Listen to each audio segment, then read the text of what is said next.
시청자 여러분 안녕하십니까? 뉴스앤 이슈 시작합니다. 먼저 오늘의 주요 뉴스부터 보시겠습니다.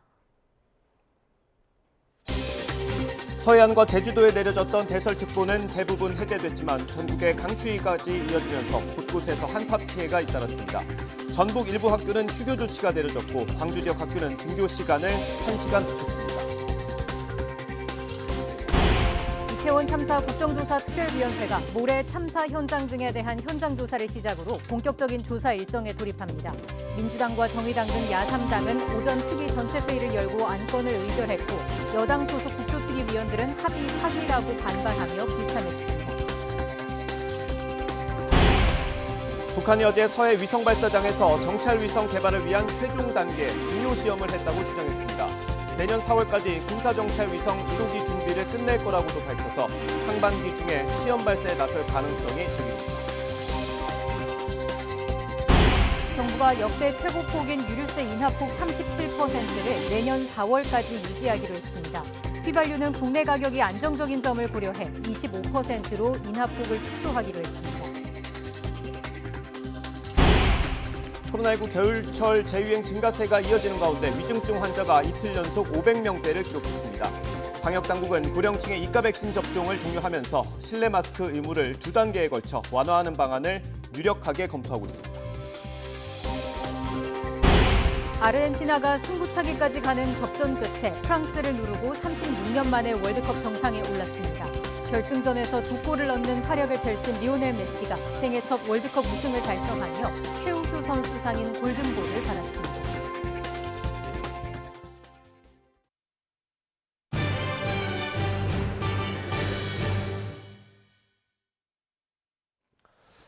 김진표 국회의장이 예산안 처리 시한으로 정한 오늘도 여야는 이견을 좁히지 못하고 있습니다. 이태원 참사 국정조사도 함께 늦어지고 있는데 민주당을 포함한 야3당은 여당 없이 국정조사 일정과 증인 채택의 건 등을 의결했습니다. 국회 연결해서 자세히 들어보겠습니다. 정현우 기자. 네, 국회입니다. 네, 먼저 예산안 협상 어떻게 되고 있습니까? 네, 일단 말씀하셨다시피 오늘은 김진표 국회의장이 여야의 두 번째로 제시한 내년도 예산안 협상 처리 시한 당일입니다. 김 의장은 국민의힘 주호영 원내대표를 만나서 오늘은 합의가 됐으면 좋겠다며 다시 한번 합의를 촉구한 것으로 전해졌습니다. 현재 법인세 1%포인트 인하 여부와 대통령령 설립기관인 행안부, 경찰국 등 예산 예비비 편성이 가장 큰 쟁점으로 남아 있습니다. 국민의힘 주호영 원내대표는 오늘 오전 법인세 인하 문제는 의견 접근 단계까지 왔지만 경찰국과 법무부, 인사정보관리단 예산이 마지막 쟁점이 되고 있다고 밝혔습니다. 들어보겠습니다. 전액을 인정하지 못하겠다는 말은 그 기구를 반신불수로 만들어서 일 못하게 하겠다는 것과 다름이 없습니다. 민주당이 이 두 가지를 가지고 전체 예산을 발목 잡고 있는 거나 마찬가지입니다. 이에 민주당은 일괄 타결이 중요한데 여당이 윤심에 막혀서 협상이 헛바퀴만 돌고 있다며 의장 중재안을 받아들이라고 거듭 압박했습니다. 마찬가지로 들어보겠습니다. 집권당이 아니라 종속당, 국민의힘이 아니라 용산의 힘이라 해야 할 것입니다. 더 이상 대통령 심기 경호에만 쩔쩔매지 말고 즉각 의장 중재안을 수용할 것을 촉구합니다. 네, 이태원 참사 국정조사 특위 회의도 있지 않았습니까? 네, 오늘 오전 민주당과 정의당 등 야3당 특위위원들끼리만 전체 회의를 진행했습니다. 선 예산안 처리 후 국정조사라는 여야 합의를 깼다며 반발하고 있는 국민의힘 소속 위원들은 회의에 불참했습니다. 야당 위원들은 회의에서 국정조사 일정 채택의 건을 의결하고 모레부터 이태원 파출소와 서울경찰청 등을 방문하는 현장 조사에 나서기로 했습니다. 다음 주부터 진행할 기관 보고와 관련해선 대통령실 국정상황실장 등 증인 80여 명을 채택해둔 상황입니다. 다만 이후 사흘 동안 진행하기로 한 청문회와 관련해선 증인과 참고인 명단을 여야가 협의해서 의결할 수 있도록 여지를 뒀습니다. 들어보겠습니다. 청문회는 총 3일간 실시하되 구체적인 증인 참고인 명단은 여야가 협의하여 추후 의결하기로 하였습니다. 추후 여야 예산안이 타결되고 뒤늦게라도 여당 위원들이 참여하면 증인 채택 등이 수정될 가능성도 완전히 배제되진 않은 겁니다. 네, 국민의힘은 전당대회 룰을 바꾸기로 합의했죠. 네, 국민의힘 비대위는 오늘 아침 비공개 회의에서 차기 당대표를 당원 100% 투표로 뽑는 당원 개정 안건을 의결했습니다. 정진석 비상대책위원장은 이념과 철학이 같은 당원이 중심에 서야 한다며 질문에 답할 뿐인 소극적인 여론조사가 당원 투표를 대체할 순 없다고 강조했습니다. 들어보겠습니다. 당대표는 당원이 뽑는 것입니다. 정당은 이념과 철학을 같이 하는 사람들이 정권 획득과 성공적인 국정 운영을 목적으로 모인 집합체입니다. 또 당대표 대표성을 높이기 위해서 결선 투표제를 도입하기로 했다고 밝혔는데 이러한 개정안은 내일 상임 전국위원회와 나흘 뒤 전국위원회 회의를 거쳐서 확정될 것으로 보입니다. 당원 투표 비율을 높이면 윤심을 업은 친윤계가 유리하다는 관측이 지배적인 가운데 비윤계 반발 등 당내 파열음이 계속해서 거세질 것으로 예상됩니다. 지금까지 국회에서 전해드렸습니다. 호남 지방에는 사흘째 눈이 내렸습니다. 광주와 전라 남북도, 서해안, 제주에 내려졌던 대설특보는 조금 전에 대부분 해제됐습니다. 기상 악화로 인한 사고에 대비해서 학교 휴교나 등교 연장도 잇따랐습니다. 취재기자 연결합니다. 나연호 기자. 네, 호남 취재본부입니다. 네, 눈이 지금도 많이 오고 있습니까? 네, 밤새 그쳐 내렸던 눈은 아침부터 차차해서 지금은 그친 상태입니다. 오늘 새벽까지 호남 서해안을 중심으로 많은 눈이 내렸는데요. 현재까지 적설량을 보면 전북 군산 말도에 31.4cm의 눈이 쌓였고요. 고창 19cm, 전남 무안 18.3cm가 내렸습니다. 광주와 전라남북도 서해안 그리고 제주도를 중심으로 내려졌던 대설특보는 모두 해제됐습니다. 기상청은 앞으로 전남 해안에 시간당 1cm 미만의 눈이 내리는 곳이 있겠다고 예보했습니다. 이번 폭설로 인한 인명피해는 집계되지 않았습니다. 하지만 도로가 얼면서 곳곳에서 크고 작은 교통사고와 보행자 낙상사고가 잇따랐습니다. 기상 악화로 이 전남에서 출발하는 여객선 항로 6개, 이 9척 운항이 중단된 상태입니다. 구례 성삼제 14km 구간을 비롯해 전남 지역 도로 3곳도 통제됐습니다. 또 무등산과 월출산 탐방로 출입도 통제하고 있습니다. 다만 이 무안국제공항과 광주공항, 여수공항 항공편은 취소 없이 운영되고 있습니다. 광주와 전남에서는 300여 곳에 달하는 학교에서 등교 시각이 조정됐습니다. 일부 학교에서는 재량 휴업을 하거나 원격 수업도 이루어졌습니다. 사흘간 이 40cm 넘는 눈이 내린 전북 부안군 위도학교는 이 휴교 조치됐습니다. 광주와 전라남도는 민간 장비까지 추가 투입해서 제설에 안간힘을 쓰고 있습니다. 광주시는 지하철과 시내버스 운행 횟수를 늘려서 운영하고 있습니다. 특히 전 공직자가 아침 7시부터 눈 치우기 활동도 벌였습니다. 지금까지 호남 취재본부에서 YTN 나연호입니다. 호남 서해안과 제주를 중심으로 폭설이 내린 가운데 전국에 강추위가 이어지면서 동상 등 한랭 진앙과 한파 피해가 잇따랐습니다.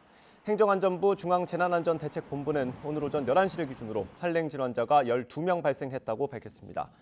동파 피해는 서울이 65건, 인천 25건, 충남 4건 등 전국에서 123건이 접수됐습니다.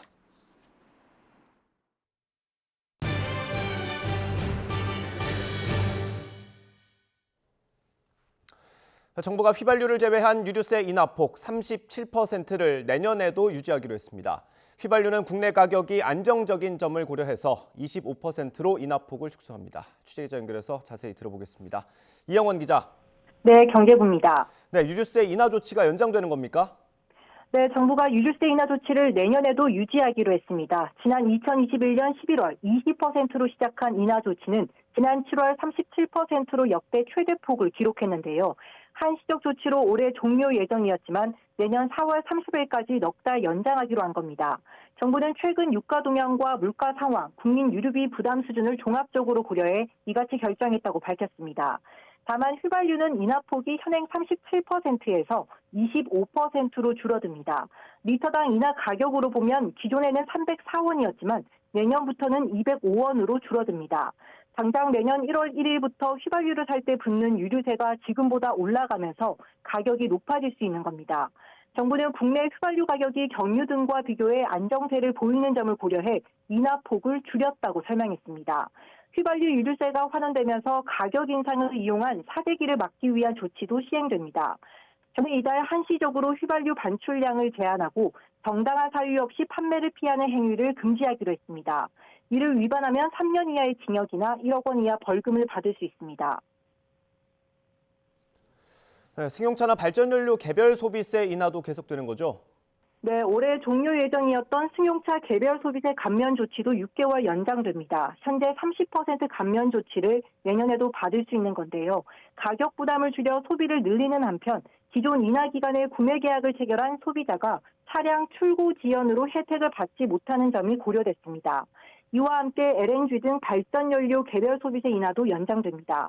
현행과 같은 수준인 15% 인하 조치를 6개월 더 연장해 공공요금 인상을 최소화한다는 방침입니다.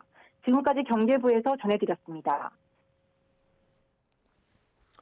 앞으로 총경 이상 경찰 고위직의 순경 출신이 지금보다 늘어날 걸로 보입니다. 정부가 경찰 인사제도 개선안을 발표했습니다.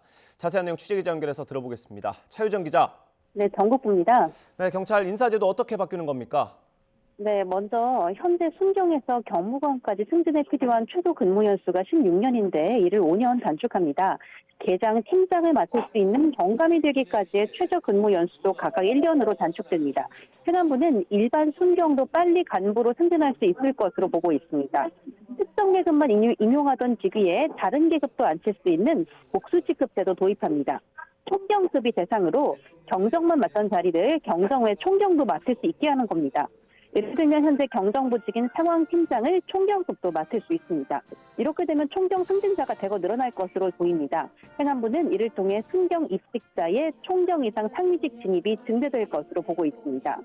또 내년부터 경찰 기본급을 공안직 수준으로 조정합니다. 행안부는 우리나라의 경우 여타 공안직보다 경찰 처우가 열악하다며 재정 여건을 고려해 경정 이하 경찰관을 상대로 기본급 상향을 우선 추진할 방침이라고 밝혔습니다. 지금까지 전국부에서 전해드렸습니다. 어제 우리 군 당국이 탐지한 북한의 중거리 탄도미사일 2발과 관련해 북한은 정찰위성 개발을 위한 시험이라고 주장했습니다. 그러면서 북한은 내년 4월까지 군사 정찰위성 1호기 준비를 끝낼 것이라고도 밝혔는데 사진이 조악한 수준이어서 북한 주장의 진위를 신뢰하기는 어렵다는 지적이 나옵니다. 취재기자 연결합니다. 최두희 기자. 네, 통일부에 나와 있습니다. 네, 우선 북한 측의 보도를 보면 우리 군 발표와는 달리 정찰위성 시험을 했다는 거죠? 네, 그렇습니다. 북한 관영 매체인 조선중앙통신은 어제 평안북도 철산군 동창리에 있는 서해 위성발사장에서 정찰 위성 개발을 위한 최종 단계의 중요 시험을 했다고 보도했습니다. 이와 관련해 북한 국가우주개발국 대변인은 위성 촬영 및 자료 전송 계통과 지상 관제 체계의 능력을 평가하는데 기본 목적을 두었다고 밝혔는데요. 시험은 각종 위성 시험품을 운반체에 탑재해서 고도 500km까지 고각 발사시킨 후 우주 환경을 모의한 최적한 환경에서 진행됐다고도 전했습니다. 또 우주 환경 조건에서의 중요 기술적 지표들을 확인했다며 이는 중요한 성과라고 강조했습니다. 이어 내년 4월까지는 군사 정찰 위성 1호기 준비를 끝낼 것이라고도 밝혔습니다. 조선중앙통신은 다만 김정은 국무위원장이 이번 시험을 참관했는지에 대해선 언급하지 않았는데요. 앞서 김 위원장은 김정일 국방위원장의 11주기인 지난 17일 금수산 태양궁전 참배 현장의 모습을 드러내지 않으면서 이번 시험까지 지켜봤을 가능성도 제기되고 있습니다. 네, 하지만 북한이 공개한 사진을 보면 군사 정찰 위성으로 쓰기에는 조악하다는 평가도 있다고요. 네, 그렇습니다. 북한은 이번 시험에서 촬영한 것으로 추정되는 위성 사진도 공개했는데요. 보시면 서울과 인천 일대의 모습을 볼 수가 있는데 서울 용산 대통령 집무실 주변은 물론 한강 교량이라든가 인천 송도 센트럴파크 일대 등이 나옵니다. 북한 측의 주장대로라면 위성 시험품 장비로 사진이 촬영됐다는 건데 전문가들은 군사용 정찰 위성으로 촬영했다라고 보기에는 조악한 수준이어서 진위를 신뢰하기는 어렵다고 지적합니다. 또 북한이 공개한 사진 자체가 정찰 위성 시험이 맞는지 의문을 품는 전문가들도 있습니다. 북한이 공개한 운반체 발사 장면을 담은 사진을 살펴봐도 마찬가지인데요. 고체 연료가 아닌 액체 추진체의 모습으로 보이는데 전문가들은 기존 액체 연료의 노동 미사일이거나 노동과 무수단 미사일의 중간 정도의 새로운 형태의 발사체일 가능성 등을 제기하고 있는 상황입니다. 그렇다 보니 여기에 탑재될 위성도 고성능이 될 수 없다는 겁니다. 이에 따라 북한 측의 기만 전술일 가능성도 있지만 정찰 위성 등의 개발을 강조해온 북한이 군사정찰 위성 1호기 준비를 내년 4월로 시한을 제시한 만큼 본격적인 시험 발사에 나설 가능성도 있어 보입니다. 지금까지 통일부에서 YTN 최두입니다. 미국이 신형 폭격기의 극초음속 미사일의 실험 성공까지 잇따라 언론에 공개했습니다. 여기에 일본은 이른바 반격 능력을 보유하겠다며 방위비의 대폭 증강을 예고해서 인도태평양 지역의 군사적 긴장감이 높아질 전망입니다. 김세호 기자입니다. 지난 2일 미국이 공개한 신형 폭격기 B-21입니다. 핵무기 탑재가 가능한 차세대 스텔스 폭격기로 미국 언론들은 중국의 핵 전력에 대응하기 위한 핵심 전력이라고 평가했습니다. The B-21 Raider is the first strategic bomber in more than 3 decades. It is a testament to America's enduring advantages in ingenuity and innovation. 미국은 또 최근 극초음속 미사일의 폭격기 발사 시험에 성공하며 작전 가능 단계에 도달했음을 과시했습니다. 러시아와 중국보다 상대적으로 개발이 늦었던 극초음속 미사일을 수년간 시행착오 끝에 속도를 내며 실전 배치가 임박했다는 분석입니다. 미국의 이 같은 움직임은 최근 인도태평양 지역에서 중국의 거센 도전과 북한의 핵 능력 고도화 등으로 미국의 확장 억지 전략에 심각한 차질이 생길 수 있다는 우려와도 무관치 않아 보입니다. That so many countries in Asia who have the potential to build nuclear weapons have chosen not to. And have instead relied on the strength and the predictability of the American extended deterrence. I think that is being challenged now. 일본 역시 반격 능력 보유를 통해 기존의 방위 정책 틀을 바꾸고 대폭적인 군비 확장에 속도를 내겠다는 뜻을 분명히 하고 있습니다. 여기에 호주 역시 중국을 견제하기 위해 차기 호위함 건조 사업에 본격적으로 나설 것으로 알려졌습니다. 인도태평양 지역에서 각국의 군비 경쟁이 가열되면서 군사적 긴장도 한층 더 고조될 것이라는 우려가 나오고 있습니다. YTN 김세호입니다. 코로나19 겨울 유행 증가세가 이어지는 가운데 위중증 환자가 이틀 연속 500명대를 기록했습니다. 방역당국은 실내 마스크 완화 기준을 이번 주에 발표할 예정입니다. 취재기자 연결합니다. 최명신 기자. 네, 최명신입니다. 네, 신규 확진자 반등세가 이어지는 모습인데 자세한 발생 현황부터 정리해 주시죠. 네, 오늘 0시 기준 코로나19 신규 환자는 26,662명입니다. 전날보다 32,000명 정도 적은 수치인데 주말 진단 검사 건수가 줄어든 영향이 반영된 것으로 보입니다. 일주일 전보다는 900여 명, 2주 전보다는 3,000명 이상 많습니다. 월요일 발표 기준으로도 14주 만에 가장 많습니다. 확진자 규모와 통상 2, 3주 시차를 두고 나타나는 위중증 환자 수치도 좋지 않습니다. 위중증 환자는 535명으로 이틀 연속 500명대를 기록했습니다. 위중증 환자는 앞서 어제 96일 만에 최다를 기록했는데요. 오늘은 이 수치보다 15명 많은 것으로 집계됐습니다. 코로나19로 숨진 사람은 39명 나왔습니다. 위중증 환자의 89%와 사망자의 94%는 60세 이상 고령층입니다. 이 때문에 정부는 고령층에 대한 2가 백신 접종을 독려하고 있습니다.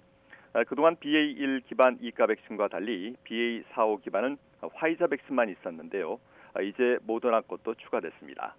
오늘부터 사전 예약을 시작해 접종은 내년 1월 2일부터 이루어지고 당일 접종은 오는 26일부터 가능합니다.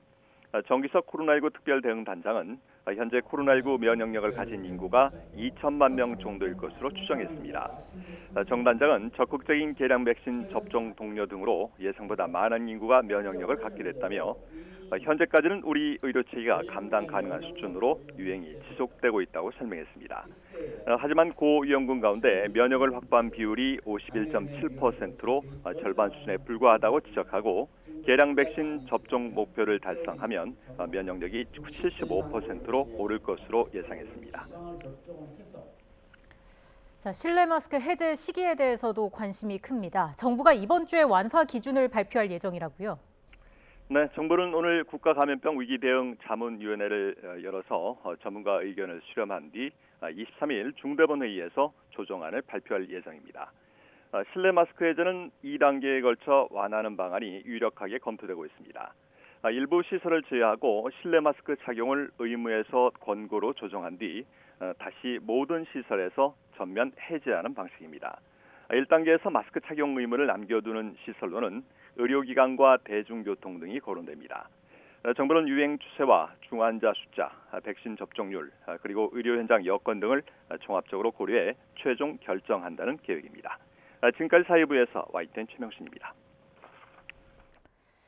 주택시장이 얼어붙으면서 인건비도 감당하기 힘들어진 건설사들이 소가리를 하고 있습니다. 호황 일때 늘렸던 인력에 대한 구조조정이 불가피하다는 전망까지 나오고 있습니다. 최기성 기자가 취재했습니다. 일단 지금이라도 집을 사겠다며 문의하는 수요자가 많은데 집주인은 매물을 걷어들이고 있는 상황. 이 때문에 부르는 게 값인 이상 현상이 이어지고 있습니다. 3년 전 서울뿐 아니라 전국 집값이 크게 오르면서 건설사들은 건축과 주택 분야 인력을 크게 늘렸습니다. 주요 건설사 6곳 인력 배치를 2019년과 비교해보면 관련 부서 인원이 증가한 모습을 확인할 수 있습니다. 토목 분야와 가스나 석유 등과 관련된 공장을 짓는 플랜트 업무에 투입했던 인원을 빼거나 신규 인력을 채용해서 부동산 사업에 배치했던 겁니다. 하지만 거래 가뭄이라고 표현할 정도로 부동산 시장이 급변하면서 늘어난 인력을 어떻게 할지가 건설사마다 풀어야 할 과제가 됐습니다. 내년 사업 계획에서 큰 변수가 될 수밖에 없어 보입니다. 부동산 시장 침체로 신규 분양 시장도 영향을 받을 것으로 보이고 지금 진행 중인 프로젝트들도 속도 조절을 좀 하겠지만 분양 물량이 급격하게 감소하거나 하진 않아서 인력 계획도 점진적으로 조정할 예정입니다. 부동산 프로젝트 파이낸싱, PF 대출이 어려워지는 등 사업장이 올해보다 줄어들 것으로 예상되는 만큼 자연스럽게 인력이 축소될 거란 예측입니다. 최근 2, 3년간 주택 경기가 호황을 이루면서 주택 부분에 신규 채용이 좀 있었는데요. 이제 주택 경기가 하강이 되면서 자연스럽게 인력 조정이 되지 않을까 예상하고 있습니다. 특히 건설 현장별로 계약을 맺는 기간제 노동자가 먼저 영향을 받을 가능성이 큽니다. 건설사가 보유 인력을 조정하게 되면 정규직보다는 아무래도 현장 단위로 고용된 인력들에 대해서 그 조치가 이루어질 가능성이 높습니다. 구조조정 같은 칼바람이 불 수도 있다는 다소 어두운 전망도 나옵니다. 우선 사내 인력을 재배치하고 희망퇴직 등 구조조정도 불가피할 것으로 보입니다. 이미 건설업 종사자 수는 2년 연속 감소세를 기록했는데 올해는 지난해보다 19,000명 줄었습니다. YTN 최기성입니다. 역대급 주택거래의 절벽 속에서도 올해 들어 전국 주택거래에서 증여가 차지하는 비중이 역대 최고치를 기록했습니다. 한국부동산원의 통계를 보면 올해 10월까지 전국 주택거래량 80만 6,972건 중 증여는 7만 3,005건으로 전체의 9.0%를 차지했습니다. 이런 증여 비중은 관련 통계 집계가 시작된 2006년 이후 1월에서 10월 누적 기준으로 가장 높습니다. 작년에는 전체 주택 거래량 중 8.5%, 2020년에는 7.5%가 증여였습니다. 가파른 원자재값 상승 여파로 내년 수출 증가율이 0%대로 떨어질 것이라는 전망이 제기됐습니다. 전국경제인연합회가 업체 150곳을 대상으로 내년도 수출 전망을 조사한 결과 응답 기업들은 내년 수출이 올해 대비 평균 0.5% 증가할 것으로 전망했습니다. 응답 기업 39%는 내년 수출이 오히려 감소할 것으로 예상했는데 높은 원자재 가격에 따른 수출 경쟁력 악화, 주요 수출국 경기 부진 등이 원인으로 꼽혔습니다. 최근 수도권에 1,000채가 넘는 빌라를 갖고 있던 이른바 빌라왕이 숨지면서 세입자들이 보증금을 돌려받지 못하고 있습니다. 빌라 건물 전체가 피해를 본 곳도 있습니다. 현장에 취재기자 나가 있습니다. 강민경 기자. 네, 서울 화곡동의 한 빌라 앞에 나와 있습니다. 네, 지금 강 기자가 있는 빌라가 모두 피해를 본 곳인가요? 네, 그렇습니다. 지금 제 뒤로 보이는 이 빌라는 주로 1인 가구와 신혼부부 등이 살고 있는데요. 이곳에만 모두 18가구가 살고 있습니다. 그런데 알고 보니 이 가구 전체가 빌라왕이라고 불리던 김모 씨 소유였던 것으로 알려져서요. 세입자들은 졸지에 전세 대금을 돌려받지 못할 위기에 처한 상황입니다. 이른바 빌라왕으로 불리던 40대 김모 씨는 빌라와 오피스텔을 1139채 사들인 임대사업자입니다. 세금을 62억 원 넘게 내지 않다가 지난 10월 갑자기 숨졌는데요. 세금 체납으로 이런 집들이 압류됐는데 집주인은 숨진 상황이라서 세입자들은 전세보증금을 돌려받지 못할 위험이 커졌습니다. 김 씨는 또 법인회사의 명의로 집을 사들이기도 했는데요. 이 경우에는 은행 대출금 연장마저 쉽지 않아서 세입자들은 발만 동동 구르고 있습니다. 정부는 우선 빌라왕 피해자 합동 법률 지원 전담반을 만들고 최대한 빨리 현실적인 피해자 보호 방안을 마련하겠다라고 밝힌 상황입니다. 네, 그런데 김 씨 뒤에 공범이 있을 가능성도 있는 겁니까? 네, 이 문제는 김 씨가 혼자 3년 동안 1000채 넘는 집을 사들이는 게 과연 혼자 가능한 일이었냐는 문제의식에서 출발을 하는데요. 알고 보니 김 씨는 명의만 빌려준 거였고 배후에 조직적인 세력이 있을 거라는 의혹이 계속해서 나오고 있는 상황입니다. 경찰도 이 부분을 좀 들여다보고 있습니다. 서울경찰청 금융범죄수사대는 지난 15일 김 씨는 사망했지만 공범 여부에 대해 엄정하게 수사 중이라며 신속히 사실관계를 밝혀내겠다고 했습니다. 이런 가운데 최근 매매값이 전세값보다 낮아져서 보증금을 돌려주지 못하는 이른바 깡통 전세 매물도 늘고 있습니다. 실제 올해 서울에서 전월세 보증금을 돌려받지 못해서 전세금 우선 변제권을 달라는 임차권 등기 명령을 법원에 신청한 경우가 지난해보다 26% 가까이 늘며 역대 최고를 기록했습니다. 집값 하락 추세가 계속되면 이런 피해 사례는 더 많아질 걸로 보입니다. 정부도 전세 사기 수사를 강화하고 세입자 보호 방안을 논의하고 있습니다.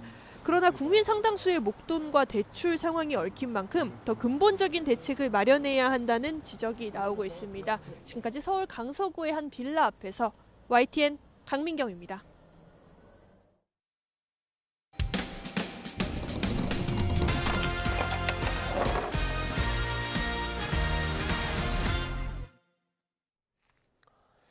한국노총 건물에서 일하는 미화원들이 노총 간부에게 노조 탈퇴를 강요당했다는 제보가 들어왔습니다.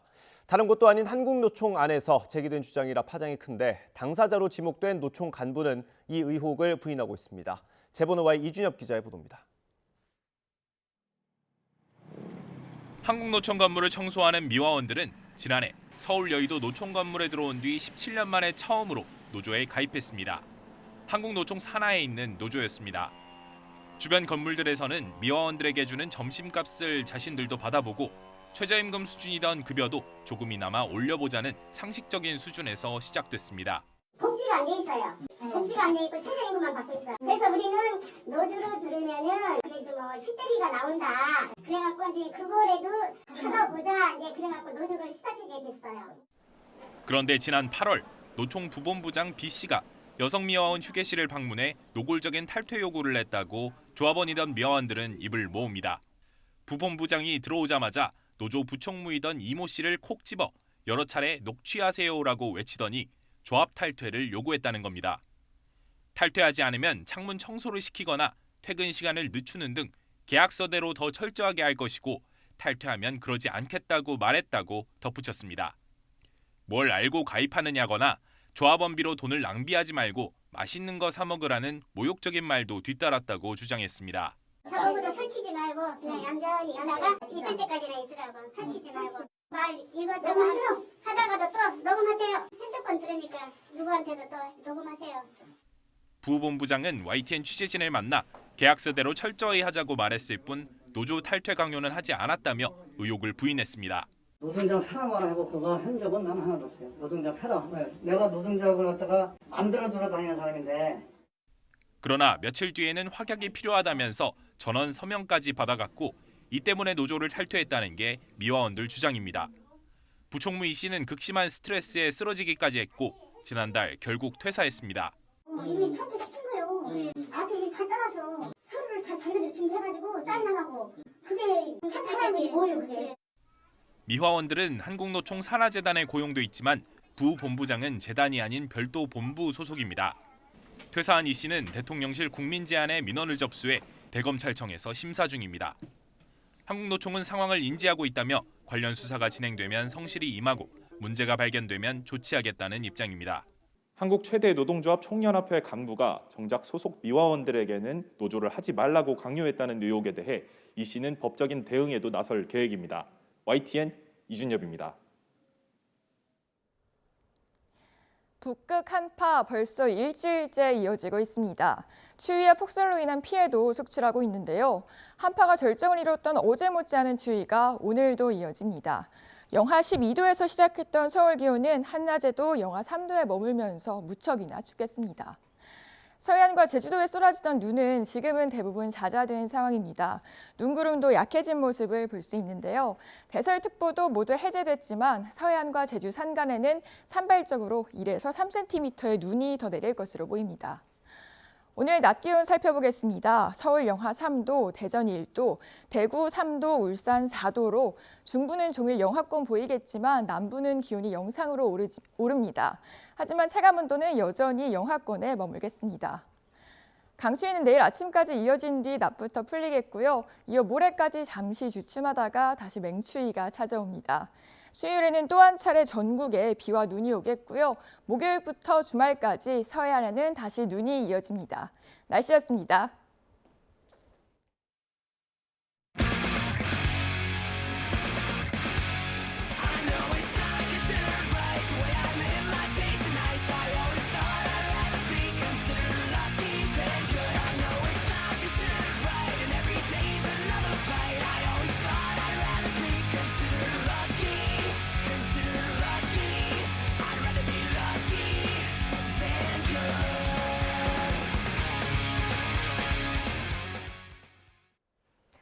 기대했던 만큼 재밌는 경기였습니다. 메시의 아르헨티나가 프랑스를 꺾고 월드컵을 차지했습니다. 1986년 멕시코 대회 이후 36년 만이고 통산 3번째 우승입니다. 김동민 기자가 보도합니다. 전반전은 아르헨티나의 동무대였습니다. 메시는 전반 23분 디마리아가 얻어낸 페널티킥을 성공시켰습니다. 아르헨티나는 전반 36분 빠른 역습 기회에서 디마리아가 추가골을 터뜨립니다. 프랑스는 후반전에 반격합니다. 후반 35분 음바페가 페널티킥으로 한 골을 만회하고 2분 뒤 오른발로 동점골을 터뜨리며 승부를 연장으로 끌고 갔습니다. 아르헨티나는 연장 후반 메시가 다시 한번 골을 터뜨리며 승부를 끝내는 듯 했습니다. 하지만 음바페가 페널티킥으로 해트트릭을 완성하며 경기는 잔인한 승부차기로 돌입합니다. 프랑스는 2명의 키커가 실축했지만 아르헨티나는 모든 키커가 성공시키며 4대2로 승리하고 우승 트로피를 들어올렸습니다. 아르헨티나 팬들은 36년 만에 거둔 월드컵 우승에 기쁨을 감추지 못했습니다. Siempre, lo demostró siempre. Solo le faltaba esto y también lo logró porque es el mejor. It's a party. It's a party. We have football in our blood, and the most important thing is that Messi has the cup, and he will bring it to Argentina. 아르헨티나의 우승은 지난 2002년 한일 월드컵 때 브라질이 우승한 이후 남미팀이 거둔 20년 만의 우승입니다. 또 지난 2010년 월드컵 우승팀 스페인에 이어 대회 첫 경기에서 패한 뒤 정상에 오른 역대 2번째 팀이 됐습니다. 메시는 자신의 마지막 월드컵에서 트로피를 들어올리며 명실상부한 축구 전설이 됐습니다. YTN 김동민입니다. 메시는 이번 월드컵의 최우수 선수상인 골든볼을 받았습니다. 메시는 이번 대회에서 7골로 득점 2위, 도움은 공동 1위에 올랐고 월드컵 사상 처음으로 16강부터 결승까지의 토너먼트 전 경기 득점을 기록한 선수로 기록됐습니다. 득점 왕인 골든부트는 8골을 넣은 프랑스의 음바페가 받았고 최고의 활약을 펼친 21세 이하 선수에게 주어지는 영플레이어상은 아르헨티나의 엔소 페르난데스가, 최고의 골키퍼상도 아르헨티나의 에밀리아노 마르티네스가 받았습니다. 월드컵 우승으로 아르헨티나는 감격과 흥분에 찬 시민들이 거리로 나와 축제를 즐겼습니다. 살인적인 경제난에 시달리고 있는 아르헨티나 국민은 모처럼 시름을 잊고 승리의 기쁨을 만끽했습니다. 김원배 기자가 보도합니다. 곤살로 몬티엘의 승부차기가 골망을 흔들며 아르헨티나가 카타르 월드컵 우승을 확정짓는 순간 36년 만에 월드컵 우승에 감격한 수도 부에노스아이레스 시민들이 환호성을 지르고 있습니다. Alegría, mucha emoción, la verdad que esta selección emociona, la selección deja todo, así que más que agradecido. Más que agradecido. Dibu, Messi, todo el equipo los amo, los adoro, siento, me hicieron llorar, una alegría quería, nada más. 우리나라의 광화문 광장격인 수도 부에노스아이레스의 오벨리스크, 아르헨티나 대형 국기와 2020년 세상을 떠난 1986년 멕시코 월드컵 우승 주역 디에고 마라도나의 얼굴이 들어있는 대형 깃발을 펼치며 자국팀의 우승을 축하했습니다.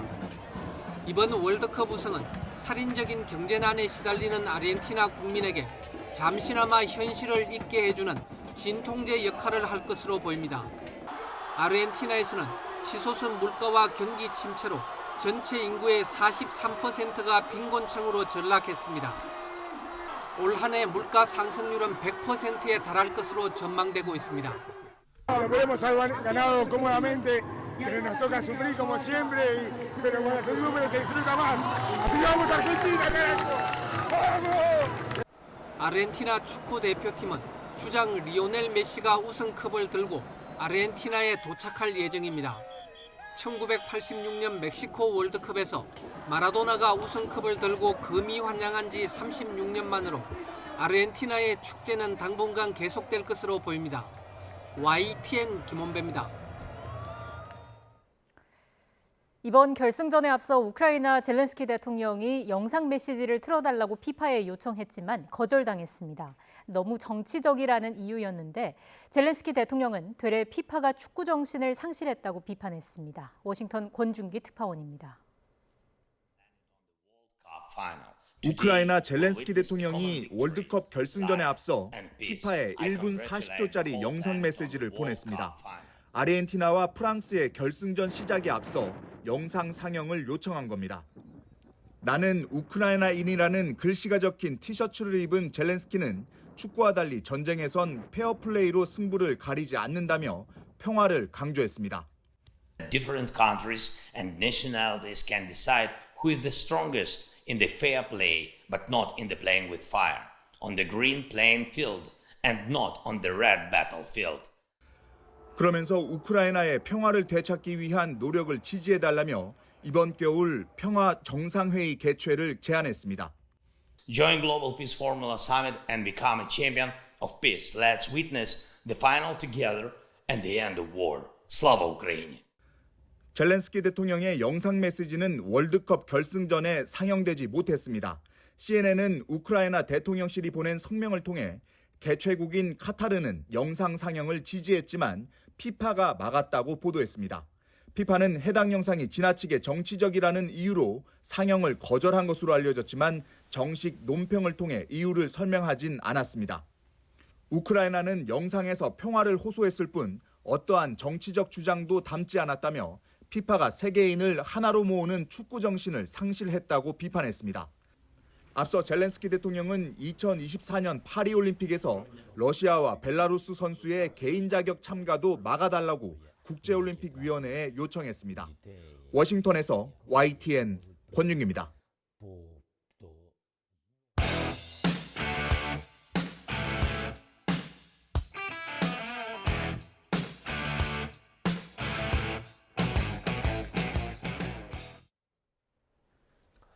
네, 오늘의 정치권 이슈 짚어보겠습니다. 김병민 국민의힘 비대위원, 김현정 더불어민주당 대변인 두 분과 함께합니다. 어서 오십시오. 안녕하십니까. 안녕하세요. 네, 국민의힘 전당대회 내년 초로 예정이 돼 있죠. 룰이 일부 정해졌습니다. 당원 투표 100%로 진행하기로 했습니다. 오늘 정진석 비대위원장 발표부터 들어보고 대담 시작하겠습니다. 당대표 및 최고위원 선출을 위한 당원 개정안의 핵심은 100% 당원 선거인단 투표로 당 지도부를 선출하는 것으로 비대위원들 모두 의견을 모았습니다. 우리 당의 책임 당원 수가 약 80만 명입니다. 지역별 당원 구성 비율도 영남과 수도권이 비슷해졌습니다.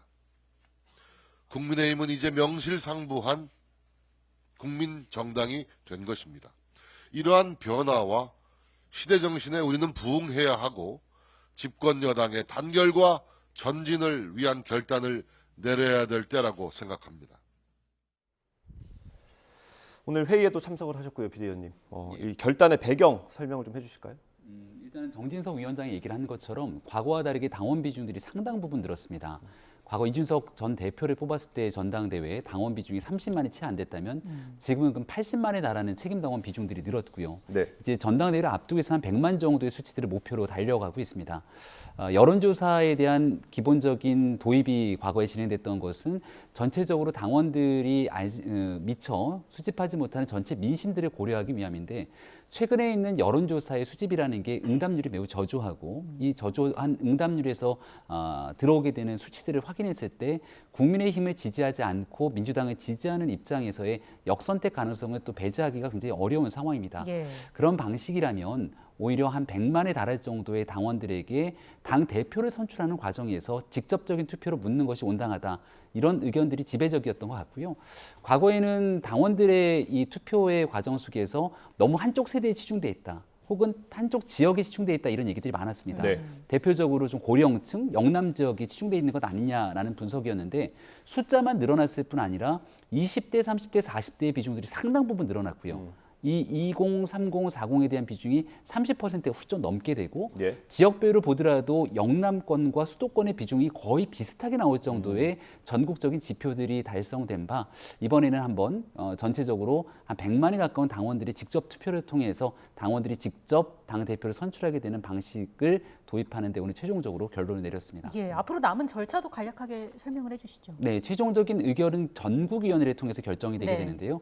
전국위원회를 이번 주 금요일에 아마 소집할 것으로 예상이 돼 있고 전국위원회를 소집하게 되는 그 기구는 상임전국위원회가 됩니다. 예. 내일 상임전국위원회에서 오늘 비상대책위원회가 의결한 안건들을 올리게 되면 상임전국위원회의 의결을 거쳐서 전국위원회로 넘기게 되고 네. 금요일에 우리 당의 대표성을 띠고 있는 한 700명 가량의 상임전국위원들이 이 내용에 대한 투표를 마무리가 짓게 되면 아마 금요일자로 최종적인 룰은 당원당규 개정을 통해서 정리가 되게 될 예정입니다. 네. 당 얘기라서 하나만 더 여쭤보겠습니다. 선관위가 어쨌든 세부 규칙을 정하게 돼 있지 않습니까? 네. 선관위원장 외부에서 데려올 수도 있다는 보도가 있던데 그건 어떻게 되는 겁니까? 아직까지 최종 결정된 건 없습니다만 통상적으로 선거관리위원장은 가장 중립적으로 이 문제를 도맡아 하기 위해서 뭐 당의 대표를 지냈던 인사 혹은 국무총리를 지냈던 인사 뭐 이런 방식으로 굉장히 중량감 있는 인물이 선거관리위원장을 맡게 되는 경우들이 있습니다.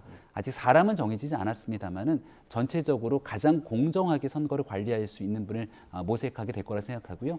앞서 한 가지 빠졌던 내용 하나는 오늘 이 당원들에 대한 투표뿐만이 아니라 결선 투표제를 네. 도입하기로 한 부분들도 네. 오늘 당원당규 개정에 관한 내용이 하나 들어가 있습니다. 예, 당신 100%로 하기로 했고요. 민주당에서는 현재 이런 여당 상황 어떻게 보십니까? 다들 뭐 예상했던 대로 된 것 같아요. 네. 그러니까 뭐 유승민 후보 전 의원은 절대로 안 된다. 그리고 윤석열 대통령이 낙점한 분이 당대표가 돼야 된다. 이 두 가지 목적에 부합되게 룰을 바꿨다. 이렇게 생각하는 것이 좀 상식적인 것 같아요. 근데 사실 그 당의 대표를 뽑는 룰은 정답은 없습니다. 예. 그 당의 각 그 처해 있는 상황에 따라서 사실 저희 민주당도 항상 바꿔왔던 것도 예. 사실이고, 근데 지금 국민의힘의 당대표 선출 기준은 사실 지난 2004년도에 네. 이해찬 전 대표가 두 차례에 걸친 대선 패배랑 노무현 전 대통령 탄핵 역풍을 맞고 좀 중도층과 외연 확장을 하자는 취지에서 처음에는 5대5로 시작했다가 7대3으로 해서 한 18년 동안 이제 유지돼왔던 예. 것이 지금 바뀌고 있는 그런 내용인데, 물론 바꿀 수 있습니다. 그리고 말씀하신 것처럼 당원 숫자도 많이 늘어났기 때문에 당심이 곧 민심을 반영할 수도 있다라는 측면도 있고 또 많은 그 선진 국가에서는 당대표는 당원들로만 투표하는 것들이 사실 더 많거든요. 그런 차원에서 보면 이해되는 측면도 있지만 어쨌든 최근에 이제 윤석열 대통령이 한 사석에서 한 발언이라든지 예. 뭐 이런 것들 같이 연계되면서 결국은 이제 유승민 전 의원이 당대표가 되는 것은 결사 막아야 된다라는 거. 그런데 그럼에도 불구하고 유승민 의원 여론조사는 높게 나오니까 예. 이제 당원 100%를 바꿨다 이런 비판의 지점이 있는 것 같아요. 그리고 어쨌든 간에 그 당에서 당대표의 룰을 정하는 가장 큰 목표는 선거에서 승리하기 위한 것입니다. 네. 그래서 결국은 차기 총선에서 어떤 후보를 뽑았을 때 그리고 어떤 기준으로 뽑았을 때 총선에서 승리할 수 있느냐가 기준이 될 것인데 그 전에 이제 주호영 원내대표가 얘기했던 그 수도권에서 승리할 수 있고 또 MZ세대에 소구할 수 있는 후보가 당대표가 되어야 된다는 기준에 네. 당원 100%를 했을 때 거기에 이게 부합되는 것이 아니야 되는 것을 한번 좀 따져봐야 될 것 같습니다. 예, 말씀하신 대로요. 물론 아니라고 하시겠지만 유승민 전 의원을 막기 위한 거라는 그런 장치라는 그 해석을 많이 하고 있습니다. 뭐 언론도 그렇고요. 전당대회 말씀하신 대로 어쨌든 총선을 이길 수 있는 대표가 선출이 돼야 되지 않습니까? 지금 있는 후보들, 친윤계 인사들로 내세워서 총선을 이길 수 있다라는 내부적인 판단이 있는 겁니까? 친윤계 인사를 내세우겠다 어느 누구도 이렇게 얘기한 바가 없고요. 안철수 전 대표를 비롯해서 상당수의 사람들이 이번 전당대회에 관심을 두고 자천타천으로 출마 의사를 다짐하고 있지 않습니까? 예를 들어서 지금 국민의힘 전당대회가 이제 과거와는 전혀 다른 방식으로 가게 될 거라고 저는 확신하게 되는데요. 지난날 이준석 전 대표를 뽑았던 전당대회의 모습을 보더라도 초창기에 이준석 전 대표가 영선 그리고 정치적 경험으로 국회에서의 경험이 없는 상태 속에서 젊은 30대가 당대표가 될 거냐라고 물었을 때 수많은 전문가들이 거기에 대한 가능성을 점치지 않았습니다. 근데 그런 이준석 전 대표를 뽑았던 마음들도 결국 당원들의 힘이었다고 생각을 하는데요.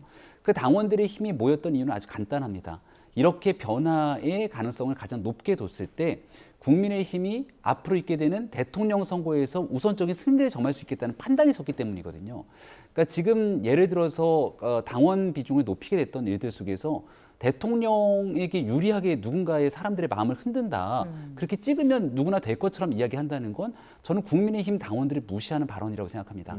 저희 지역에서도 국민의힘 책임당원분들이 상당 부분 계신데요. 제가 이번 당대표는 이런 분이 좋을 것 같습니다라고 얘기를 하더라도 그분들이 전부 다 모바일, 휴대전화를 갖고 투표를 하기 때문에 제가 권하거나 추천하는 사람들을 갖고 찍을 하디 의무도 없거니와 거기에 흔들리지도 않습니다. 지난날 선거 결과를 보면 아마 다 비슷하게 나올 텐데 지금 오늘 나왔던 최종적인 당원당규 개정의 결론이 결국 어떤 후보에게 유리하게 불리하게 적용될지는 아무도 알 수가 없다는 생각이 들고요. 심지어 이준석 전 대표는 젊은 당원들을 영입하기 위해서 본인 대표 시절 젊은 당원들이 이렇게 많이 늘어났다고 얘기하지 않습니까? 그렇게 늘어난 많은 당원들에게 투표권이 부여되고 20대, 30대, 40대의 당원들이 무려 30%가 넘게 됩니다. 여기 있는 분들이 과연 어떤 후보에게 유리한, 불리한 선택을 하게 될지는 정말 궁금하기 때문에 저희도 이번 선택지에 따라서 당원들께서 생각하는 민심이 정말 총선 승리를 위해서 어떤 후보에게 쏠리게 될지 매우 무척이나 궁금합니다. 당원 개개인의 성향 등이 어떤지 뭐 통계로 나온 게 없으니까 무조건 이게 친윤계 후보에게 유리한 그 틀은 아니다라는 말씀으로 읽히고요. 총선은 결국에는 또 중도층 싸움이 될 수 있는 거잖아요. 근데 당신 100으로 가면은 이 중도층의 그 외연을 넓히겠다 이런 취지가 좀 무색해지는 거 아닌가 이런 생각도 드는데. 그러니까 예를 들어 이렇게 보면 될 것 같습니다. 지난 4.7 보궐선거 때를 생각해 보면 그 당시 국민의힘 후보는 오세훈 후보가 있었고요. 밖에 있는 중도층의 후보라고 얘기하는 안철수 후보가 있었습니다. 그리고 이 둘 간의 마지막 단일화를 두고서는 여러 가지 설전들이 있었습니다. 그 당시 각종 지표들을 보게 되면 여론조사에서 안철수 후보가 꽤 높게 나왔던 내용들이 훨씬 더 많기 때문에 안철수 후보 입장에서는 내가 당선이 될 때만이 중도층의 표심을 끌고 선거 승리에 기여할 거라고 얘기를 했습니다. 하지만 결과적으로 어렵사리 이제 단일화 과정에서 오세훈 후보가 근소한 차로 이기게 됐는데 선거 결과가 어땠습니까? 여론조사에서 초창기부터 안철수 후보보다 좀 낮게 나왔던 후보였지만 최종적으로 서울시 25개 전 자치구에서 모든 승리를 거머쥘 정도로 가장 높은 경쟁력을 가져왔던 건 오세훈 후보기도 하거든요.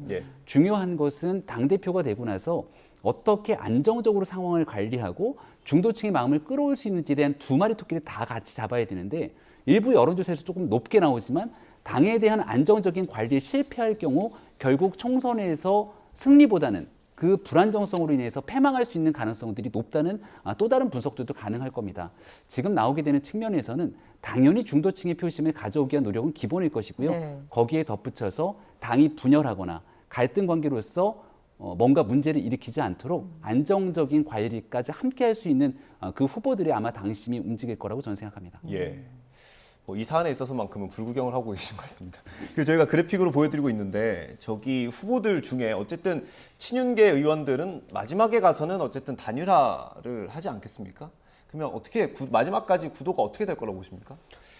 저도 친윤, 비윤, 반윤 이렇게 구별을 하던데 친윤들이 단일화를 할 거라고 저는 생각했는데 실제로 또 국민의힘 분들 얘기를 들어보면 예. 그렇지도 않은 것 같아요. 그래서 지금 각자 지금 분하고 있는데 뭐 최종적으로는 이제 그 단일화할 가능성이 더 높다라고 이제 보는 게 맞는 것 같고요. 예. 다만 좀 전에 이제 말씀하신 내용들 중에 보면 아까 말씀드린 수도권에서 승리할 수 있고 MZ세대에 소구할 수 있는 당대표를 봤을 때 여전히 20대부터 40대까지 합친 게 한 30%대고 50대 이상의 연령대가 한 70% 가까이 되고 있는 것도 맞는 거고 TK랑 부울경과 관련된 그쪽의 당원 숫자가 거의 70% 가까이 되거든요. 네. 그래서 역시나 TK나 부울경 중심 그리고 지금 이렇게 보수 성향인 그 고령자 위주의 당원 비율이 상당히 높은 건 사실이거든요. 그래서 저는 그렇게 생각합니다. 그러니까 이 총선에서 그 승리하기 위해서는 말씀하신 것처럼 그 당내를 잘 그 공천 관리나 이런 것들도 중요시 이렇게 하고 이런 것들도 중요하지만 또 당대표의 성향도 대단히 중요한 거거든요. 아무래도 그 국민의힘의 당원들 100%를 했을 때는 기본적으로 보수적인 성향을 가진 분들이 당원으로 가입될 가능성이 높지 않습니까? 네. 그렇기 때문에 거기에 맞춰서 이제 그 당대표의 활동을 할 가능성이 높은 것이고 그렇게 되면 아무래도 중도층이나 무당층에 대한 확장성은 제한적일 수밖에 없는 거는 그거는 뭐 맞는 것 같아요. 그래서 저는 그래서 다만 이제 그 국민의힘에서 앞으로 이제 불과 3달도 채 이제 안 남은 것 같아요. 3월 12일로 제가 알고 있는데 그 역선택과 관련해서도 사실은 그 책임당원 3개월 이상이면 그 이제 투표권이 주어지기 때문에 그 책임당원들 앞으로 3개월 동안에 또 조직력 있는 사람들은 당원들도 항상 당대표 선거나 뭐 총선 대선 있을 때 그 당원들이 많이 들어오거든요. 그 당원들에 대한 것도 이제 조직력이 강한 후보한테 유리해질 수 있는 그런 측면도 있어요. 그래서 저는 제가 봤을 때는 지금 국민의힘 그 이 당대표 선거가 앞으로 그 결과가 좀 사실 저는 좀 흥미진진하기도 하고 근데 예측하기가 대단히 지금 힘들어졌다. 이렇게 저는 좀 전망을 하고 있습니다. 제가 이거 여쭤봤었나요? 누가 제일 무섭습니까? 이거 여쭤봤었나요? 저희가 봤을 때는 그 유승민 의원이 왜냐하면 이제 저희 그 민주당 지지층에서도 많이 가장 지지를 하고 중도층이나 이런 쪽에 소구력이 높기 때문에 민주당 입장에서 보면 유승민 전 대표가 됐을 때 국민의힘의 현재 보수층과 중도 외연에 대한 확장성은 제일 높은 것 같다라는 생각을 합니다. 제 개인적인 생각입니다. 유승민 전 의원과 안철수 의원의 좀 손을 잡을 그럴 가능성도 있을까요? 글쎄요. 그런 일들 때문에 오늘 있었던 그 당원 당규 개정사는 결선 투표제 도입이 있었는데요. 이런 결선 투표제가 도입되지 않게 됐을 경우에는 1등 주자가 있고 그러니까 2등, 3등, 4등 주자가 있을 때 자연스럽게 이합 집산을 통해서 뭔가 단일화를 모색하게 되는 경우들이 나타날 수 있습니다. 근데 이 단일화라고 하는 게 이미 경선에 대한 기탁금을 내고 움직이고 캠프까지 진행되고 있는 후보 입장에선 특정 후보를 밀어주고 중간에 빠지는 게 굉장히 어렵습니다. 그 대표적인 예가 과거에 있었던 더불어민주당 경선 과정 속에서도 이재명 대표가 있었고 박용진 후보 그리고 또 다른 제3의 후보 등이 있을 때 여기에 대한 이재명 대표를 막기 위해 나머지 사람들이 움직이자 이렇게 하는 게 쉽지는 않은 일이거든요. 지난날 있었던 국민의힘의 당대표 경선에서도 각종 후유증이 나타났던 바 당원들 중심으로 투표를 하게 된다면 압도적인 당원들의 민심이 같이 모이는 후보가 결정이 돼야 되는데 불과 한 30-40% 정도의 표를 가지고 당선이 되게 된다면 여기에 대한 정당성을 확보하는 또 어려움이 있을 거다라고 해서 과반 득표를 하지 못하게 되는 경우 1등과 2등 후보를 대상으로 다시금 결선 투표를 도입하게 한 것이죠. 그래서 말씀 주신 것처럼 누군가가 누군가와 손을 잡는 일들은 아마 지금 선거에서 전혀 중요하지 않고 최선을 다해서 뛴 다음에 만약 과반을 획득하지 못하게 되면 그 결선 투표 과정을 통해서 아주 자연스러운 당원들의 표심들이 다시금 재선택을 할 수 있게 설계하고 만들어놨습니다. 예, 알겠습니다. 민주당에서는 유승민 전 의원이 무섭다는데 규칙은 그렇게 가는 것 같지 않고요. 참 재밌는 것 같습니다. 다음 주제 살펴보겠습니다. 감사원이 통계 조작, 왜곡 의혹에 대해서 지금 감사를 하고 있습니다. 정치권에서 오늘 관련된 발언이 나왔는데요. 이거 들어보고 얘기 이어가겠습니다. 지난 문재인 정권의 통계 조작이 점차 그 모습을 드러내고 있습니다. 우리는 이미 황수경 전 통계청장이 경질 교체될 때부터 문재인 정권이 통계에 대해서 마음 안 들어서 쫓아내보내고 통계를 마음에 맞게 할 청장을 구하고 있다는 사실을 알고 있었고 이미 성토하고 경고한 바 있습니다. 하지만 이번에 감사원 감사 결과를 보니까 통계 조작이 우리가 예상했던 바를 훨씬 뛰어넘는 범죄 행위가 개입된 것이 점차 드러나고 있습니다. 통계 조작은 점수 조작이나 성적 조작 못지않은 중대 범죄 행위이자 국기문란 행위입니다. 통계 조작이 있었는가? 저희는 없다고 분명하게 말씀드리고 싶고 오히려 그 통계의 체계들을 개선하는 것들은 정부로서는 당연히 해야 될 역할 아니겠습니까? 이게 바로 공포정치의 폐단이거든요. 근데 지금 보면 국세청을 동원하고 감사원 또 검찰까지 동원해서 모든 통치 행위에 대해서 지금 조사를 하고 있는 윤석열 정부의 모습입니다. 네, 이전 정부 청와대까지 지금 감사원의 감사가 진행될 거라는 전망도 있고요. 어떻게 보십니까? 먼저 저는 이 감사원의 감사가 지난번에 서해 공무원 피격 사건도 그렇고 지금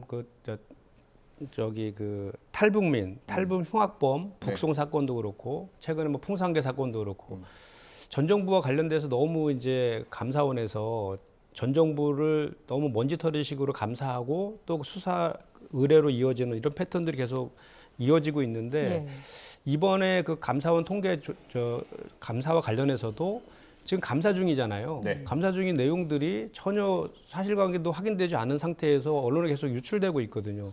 지난번 대장동 사건 관련된 검찰의 그 피의 사실 공표 이런 문제들이 대단히 문제로 지적되고 있었는데 감사원에서 같은 것들이 되풀이되는 건 대단히 문제가 있다라고 생각하고 저는 감사원에서 뭐 감사할 수 있다고 생각해요. 감사할 수 있다고 생각하는데 그런데 왜 전 정부에 대한 것들만 집중적으로 감사하느냐라는 문제는 지적하지 않을 수 없어요. 왜냐하면 지금 이태원 참사도 대단히 지금 큰 건 아닙니까? 근데 감사하지 않고 있고 또 지금 특검법까지 발의된 대통령실 관저 이전과 관련된 각종 그 의혹들 많거든요. 그런 거는 전혀 감사하지 않거든요. 근데 기본적으로 지금 감사원에서 감사하는 태도들은 지금 뭔가 전 정부에 대한 흠집내기와 망신주기 이런 의도가 다분한 그런 감사다라고 밖에 저희 민주당에서 볼 수 없다. 이 말씀을 먼저 드립니다.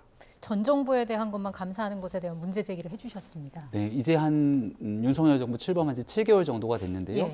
윤석열 정부에서 일어나는 통계에 관한 문제가 문재인 정부 당시처럼 만약 문제가 되고 청와대, 지금은 대통령실이 적극적으로 개입하기 시작하면서 이 부분을 넣어라, 빼라 하는 문제들이 나타나게 된다면 똑같은 범죄 행위로 치부하고 거기에 대한 조사, 추가적인 수사는 당연히 진행돼야 된다고 저는 생각을 합니다. 근데 지금 나오게 되는 여러 문제들이 제기될 때마다 민주당이 입을 모아서 하게 되는 얘기는 정치보복 아니냐 이렇게 얘기를 합니다만 지난날 있었던 잘못들을 내용들을 확인했음에도 불구하고 그 내용을 다 덮어서야 되겠습니까? 게다가 이 전임 청장이었던 황수경 통계청장이 석연찮은 이유로 바뀌게 되면서 나왔던 여러 메시지들도 있기 때문에 이게 정권이 끝나고 나서 갑자기 없던 일들을 생산한 것이 아니라 과거부터 문제가 됐던 일들이 다시금 회자가 되는 것이고요. 문재인 정부를 생각해 보면 시작하자마자 대통령이 언급했던 게 일자리 대통령이 되겠다고 자임합니다. 청와대 일자리 현황판을 만들어 놓죠. 하지만 생각만큼 그 일자리가 제대로 되지 못했기 때문에 여기에 나왔던 통계상의 문제는 없었던 것인가 사람들이 궁금해하는 것이고요. 소득주도 성장은 문재인 정부 초기에 가장 강력하게 외쳤던 경제정책의 핵심 아닙니까? 근데 여기에 대한 통계 결과가 문재인 정부의 마음에 들지 않는 방식으로 나온다는 이유 때문에 만약 이런 일들, 통계청장이 바뀌고 통계 조작들이 이후에 이뤄졌다면 이건 국민을 기만한 심각한 범죄 행위로 지켜볼 수밖에 없는 것이겠죠. 거기에 대한 진실을 규명하자 이렇게 말씀을 드리는 겁니다. 비대위원님 말씀하신 것처럼 이전 정부에서 황수경 통계청장이 임기를 다 채우지 못하고 나가면서 좀 말들이 있었습니다. 당시 야당이었죠. 자유한국당 의원들과 임종석 대통령 비서실장이 국회 운영위에서 설전을 벌이기도 했는데요. 관련 영상을 저희가 준비했습니다. 들어보고 다시 돌아오겠습니다. 또 통계는 과학이니까 이런 현상을 정확하게 이렇게 발표한 그 자체만 놓고 가지고 다른 사람은 통계청장 되고 한 2년 하는데 이분은 보니까 13개월밖에 안 했어요. 이전 청장 계실 때 통계에 대해서 조금이라도 개입한 흔적이 있다면 저희가 책임지겠습니다. 그런 일 없습니다, 의원님. 오히려 기재부 관료들이 늘 가던 자리를 외부 전문가를 시킨 것은 저희가 오히려 통계청의 그 독립성과 전문성을 존중하자는 취지였고요. 대변인님, 당시에도 사실 논란이 좀 있긴 했습니다. 통계청장이 임기를 채우지 못하고 나갔고, 그 다음에 오신 분은 또 이 정부 정책에 좀 부합하는 얘기를 했던 분이고, 어떻게 보십니까? 일단 두 가지인 것 같아요. 이게 통계를 조작했느냐 또는 그리고 그 그거와 관련해서 전 청장 아까 황수경 예. 통계청장을 사퇴를 압박했느냐 두 가지가 지금 쟁점으로 있는 것 같은데요. 사퇴 압박은 안 했다는 것은 임종석 전 비서실장께서 명확하게 지금 말씀을 하셨기 때문에 네. 그 뭐 제가 이 자리에서 말씀드릴 건 아닌 것 같고 그러니까 통계를 조작했느냐 여부는 예를 들어서 구체적으로 그 통계청에서 했던 숫자들이 네. 조작되거나 왜곡됐으면 그 통계가 조작됐다라고 할 수 있는데 통계에 여러 가지 기법들이 있지 않습니까? 뭐 표본을 추출하는 그 양이라든지 대상이라든지 이런 통계를 내는 기법들은 여러 가지 방법들이 있는 거거든요. 예. 그런 통계 기법들을 다양한 방법들을 사용한 것을 갖고 조작이다라고 하는 것은 좀 과도한 것 같고요. 제가 여론조사할 때도 보면 무선으로 하는 경우도 있고 또 ARS라는 조사 결과도 있고 네. 여러 가지 조사 방법들이 있는 거거든요. 그런 조사 방법과 관련된 것들을 조작이라고 하는 것은 좀 과다하다 이렇게 말씀드리겠습니다. 근데 기법이 달라지면 이제 결과가 달라질 수 있다라는 말씀이신데 이전과 똑같이 비교를 하려면 이전 방식과 똑같은 방식을 써야 하는 거 아니냐 이런 반론이 있을 수 있거든요. 통상적인 방식을 넘어설 수 있을 정도로 만약에 통계를 바꾸기 시작했고 그 내용들을 바꾸는 일에 청와대가 직접적으로 개입을 했고 또 이렇게 나온 통계 자료들을 활용을 해서 정권에 유리한 방식으로 국민께 호도하기 위해서 노력을 했다면 그 모든 일들이 정상적인 범주를 벗어났다. 헌법과 법률에 위임된 통치행위의 범주를 벗어났다 이렇게 볼 수밖에 없는 거겠죠. 네. 지금 민주당에서 이런 문제가 발생할 때마다 그렇지 않다고 주장을 합니다만 과거에 가장 문제가 됐던 것 중에 조작 하나를 예를 들면 월성 원전에 대한 경제성 평가 조작 문제가 나왔을 때도 문제가 없다고 설명을 했지만 결과적으로 수사가 진행되고 난 다음 주주에 관련된 사람들이 구속이 되고 감사원 감사 나가기 전에 자료들을 성급히 삭제했던 문제들 때문에 다 또 문제가 커지지 않았습니까? 여기에 대한 내용도 마찬가지로 지금 아까 고민정 최고위원 발언에는 문제가 없다 얘기를 하는데 그냥 문제가 없다고 막연하게 얘기할 뿐 왜 이런 방식의 통계를 변환시켰는지에 대해서는 구체적으로 설명을 잘 못하고 있는 측면이 있습니다. 황수경 전 천장이 나는 윗선의 말을 잘 듣는 사람이 아니었다라고 얘기했던 그 당시 발언들이 다시금 회자되는 이유가 있을 거라 생각하고요. 네. 여기에 대해서는 민주당 입장에서 분명하게 진실을 밝히는 데에 대해서 부인하지는 않을 거라 생각하기 때문에 철저하게 잘못된 부분이 있었는지 없었는지에 대한 진실 규명에 협조를 함께 했으면 좋겠습니다. 예. 제가 그래서 그 말씀에 대해서 지금 감사 중이잖아요. 어떤 결과가 나온 것도 아니고 그런데 저희가 지금 언론을 보도를 통해서 마치 이것이 사실인 것처럼 얘기하고 있는 것 자체가 저는 문제다라는 걸 처음으로 먼저 좀 지적했던 것이고 예. 그다음에 이제 그 전 정부에서 했던 것들에 대해서는 어떻게 보면 이제 아까 제가 말씀드렸지만 통계 숫자라든지 뭐 이런 것들을 조작했다면 그건 범죄 행위가 맞죠. 그런데 판단의 영역들이 많이 있다는 겁니다. 네. 서해 공무원 피격도 그렇고 이 통계와 관련해서도 판단의 영역들이 분명히 있을 것인데 그 판단의 영역까지를 전부 다 이렇게 해서 그 감사하고 수사하는 것들로 한다면 네. 정권이 바뀔 때마다 이런 악순환들이 되풀이 될 거 아니냐라는 그런 지적들도 제가 덧붙여서 드리는 겁니다. 예, 알겠습니다. 뭐 현재 여당에서는 국정농단이다 뭐 이런 표현까지 나오고 있는 상황입니다. 감사원 감사 결과를 좀 지켜보도록 하고요. 주제를 바꿔서 대통령 지지율 오늘 나왔거든요. 그거 하나 살펴보겠습니다. 대통령 지지율이 40%를 넘었습니다. 리얼미터가 조사한 건데 41.1% 긍정평가 나왔고요. 부정평가는 떨어져서 56.8%까지 내려왔습니다. 뭐 기분 좋으시죠? 좋을 것 같습니다. 저희가 뭐 대통령부터 여론조사에 일입하지 않겠다 이렇게 수차례 언급한 바가 있습니다만 그래도 수치상으로 나타났을 때 리얼미터 조사를 보여주신 거고요. 지난주 금요일에 나왔던 갤럽 여론조사까지 쭉 긍정평가가 올라가고 있는 추세임은 어느 정도 인정되는 측면이 있는 것 같습니다. 네. 아직도 갈 길이 멀고 또 국민들께 여러 어려운 경제적 위기를 돌파하기 위해서 정부가 제 역할을 해야겠습니다만 그래도 국민들께서 평가해 주신 부분들을 살펴보게 된다면 단호하게 법과 원칙에 따라 행동했던 모습들 과거 화물연대 파업에 대응했을 때부터 아마 분기점이 됐던 것 같고 네. 그 이후에 나왔던 교육, 연금 그리고 노동개혁에 이르기까지 굉장히 어렵고 지난하고 힘든 과제 또 우리가 포퓰리즘 정책이라고 불리지 않을 정도로 인기가 떨어지는 정책이기도 합니다만 국가의 미래 세대를 위해서 반드시 필요한 일에 대해서는 대통령과 정부가 앞장서겠다고 하는 의지들을 꾸준히 피력했던 결과가 어느 정도 평가되었다라고 생각을 하고요. 이런 측면에서 국민들이 주시는 그 마음들을 좀 바탕으로 이제 올해도 얼마 남지 않았고 네. 새해부터는 대통령 집권 2년 차가 들어서게 되는데 이런 원칙 중심 또 또 경제 위기 극복, 그리고 이런 데에서는 좀 잡히지 않지만 국민의 실생활에 또 적용될 수 있는 작고 좀 소프트한 정책에 이르기까지 이 분위기를 잘 이어가기 노력해야겠다 생각합니다. 대변인님께서는 좀 의미 있게 보셨습니까? 지금 이제 그 이유에 대해서는 다 얘기를 하셨기 때문에 뭐 약간 이제 사실은 보수층에서 이탈했던 이제 보수층에서 이탈했던 계층들이 지금 이렇게 결집하는 효과이거든요. 여전히 뭐 대선 때 얻은 득표보다는 낮은 수치이기 때문에 과도하게 이렇게 저거할 건 아닌 것 같고, 다만 이제 그 보수층한테 지금 보수층이 약간 부정적인 노조에 대한 그 강경 대응이라든지 또는 좀 전에 말씀하신 것처럼 3대 개혁, 연금이라든지 교육이란 노동이나 개혁, 이거에 대해서 개혁하겠다 이렇게 얘기한 것들, 그리고 문재인 케어 폐지하고 원전 정책을 강화시키겠다, 이렇게 뭔가 그 윤석열 정부에서의 나아갈 방향을 제시했다는 그 측면에서 높은 이제 그 평가를 지금 받고 있는 것이라고 보고요.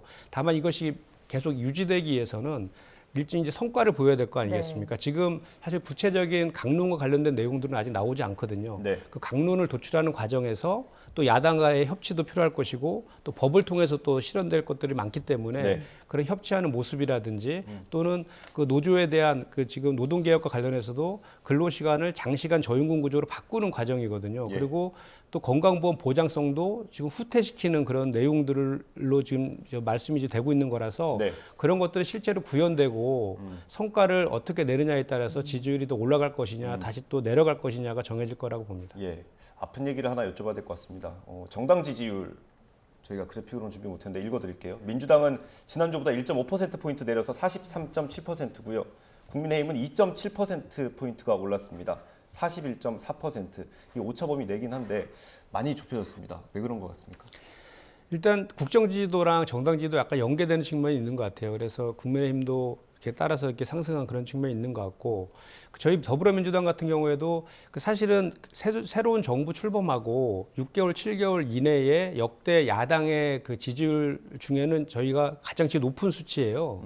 근데 이제 자꾸 이제 국민의힘과 이렇게 비교해가지고 이렇게 지금 우리 또 이재명 대표의 그 리스크 같은 거 부각시키면서 이렇게 지지율이 정체되고 있다 이렇게 이제 그런 프레임을 걸던데 그건 아니고 실제로 수치는 역대 최대의 수치를 보이고 있다라는 말씀 먼저 드리고 그래픽이 준비돼 있네요. 먼저 드리고 다만 이제 우리 정당 더불어민주당도 그 좀 더 치고 올라가지 못하고 이렇게 정체되고 있는 측면에서는 아무래도 이제 전방위적인 그 수사라든지 감사라든지 이런 영향도 분명히 있는 것 같고, 또 우리 더불어민주당에서 그 또 새로운 또 비전도 더 제시해야 되고 이렇게 함에도 불구하고 그런 것들이 약간 좀 미흡한 측면도 분명히 있는 건 사실인 것 같습니다. 네, 알겠습니다. 저희가 남은 시간은 많지 않은데 마지막 주제 짤막하게 다루고 가겠습니다. 오늘이 김진표 국회의장이 두 번째로 제시한 내년도 예산안 협상 처리 시한입니다. 예산안 처리는 안개 속인데 야당은 당장 오늘부터 이태원 참사 국조특위를 가동했습니다. 여야 입장 들어보고 오겠습니다. 정당한 법적 근거에 따라서 정부 조직법에 그 근거를 두고 그 정부 조직법에 따른 시행령이나 또 정부 조직법에 따른 위임으로 적법하게 근거를 가지고 운영됨에도 불구하고 민주당이 그 예산을 전액 깎자고 하고 있습니다. 합법적으로 설치된 국가기관을 아무런 근거도 없이 인정해 주지 않겠다는 것은 그야말로 대선 불복이자 정권을 인정하지 않겠다는 말이나 다름이 없습니다. 집권여당 국민의힘이 의장 중재안을 수용만 하면 바로 처리될 예산인데 주말 내내 오매불망 윤심에 막혀 또다시 헛바퀴만 돌았습니다. 지금 대한민국 국회에 집권여당이 있는지 의문입니다. 집권당이 아니라 종속당, 국민의힘이 아니라 용산의 힘이라 해야 할 것입니다. 이 예산안이 어떻게 되는지에 따라서 국민의힘도 좀 다르게 움직이게 될까요? 시간이 계속 늦춰지고 있어서 국민들께는 굉장히 송구할 수밖에 없는 측면이 있습니다. 하지만 윤석열 정부 들어서 이제 첫 번째 예산안이 처리되는 과정인데 정부가 추진하겠다는 합법적인 조직에 대해서도 이거 예산 다 자르겠다고 하는 건 결국 윤석열 정부에 대한 발목 잡기, 169석을 갖고 있는 민주당의 힘자랑처럼 비춰지지 않을까 우려되는 측면이 있습니다. 분명하게 조정할 수 있는 부분들에 대한 합치들을 거의 다 이룬 상태에서 남은 쟁점들 법인세를 비롯해서 몇 개 안 되거든요. 국가 경제의 어려운 위기 속에서 정부가 하겠다는 법인세 인하에 관한 문제, 또 정부 조직에 따라서 움직일 수 있는 여지를 열어주는 것까지 마지막까지 민주당이 가로서게 된다면 여기에 대한 후과들도 또 국민의 여론으로 나타날 수 있기 때문에 어느 정도 적정선에서는 이제 조정할 수 있는 마지막 단계에 와 있다고 저는 생각합니다. 국정조사 관련해서 하나만 여쭤보겠습니다. 지금 이제 약속한 기간이 3주밖에 안 남았거든요. 사실상 이거는 부족하다고 보이는데 연장 가능합니까? 시간이 부족하기 때문에 만약 연장에 대한 가능성을 두고 있다면 초창기 합의했을 때 예산안 처리 끝나고 나서 진행하기로 합의를 하지 않았습니까? 그럼에도 불구하고 예산안 처리가 끝나지 않았는데 여당을 제외하고 일방적으로 국조를 출발시켜 버리게 되면 나중에 그 기간 정해진 부분들을 연장하자고 했을 때 여당이 선뜻 동의할 수가 있겠습니까? 이 부분을 함께 진상조사를 하기 위한 그 의지성을 갖고 있다면 이런 방식으로 일방 처리하게 되는 모습들 결코 바람직하지 않다고 생각합니다. 네, 기간 연장해서 대변인님 말씀 듣고 마무리하겠습니다. 11월 24일 날 여야 간에 합의했어요. 1월 7일까지 하기로 45일간. 벌써 지금 절반이 지났고 18일밖에 남지 않았습니다. 그러니까 증인을 불러서 하려면 일주일 전에 통제해야 되거든요. 그리고 뭐 자료 제출 요구도 해야 되고 시간이 없습니다. 시간이 없는데 지금 예산안도 지금 합의가 되지 않는 이런 상황에서 당연히 국정조사는 진실규명하고 재발방지하고 책임자 처벌을 위해서 국정조사를 하는 것인데 국정조사 기간을 맞추기 위해서 하는 게 아니지 않습니까? 그래서 당연히 제대로 된 진실규명을 위해서 필요하다라고 하면 국정조사 기간을 연장해야 되고요. 그리고 예산안과 관련해서는 지금 자꾸 정부에서 편성권이 있는데 왜 정부가 바뀌었는데도 불구하고 정부의 발목 잡기를 하느냐라는 프레임을 계속 말씀을 하시는데 그건 사실은 그렇지 않습니다. 지난 그 12월 2일 법정 기간도 넘기고 12월 9일 정기국회도 넘길 때까지 그 여당은 그 이상민 장관 해임안과 건의해서 예산 심의를 했댔어요.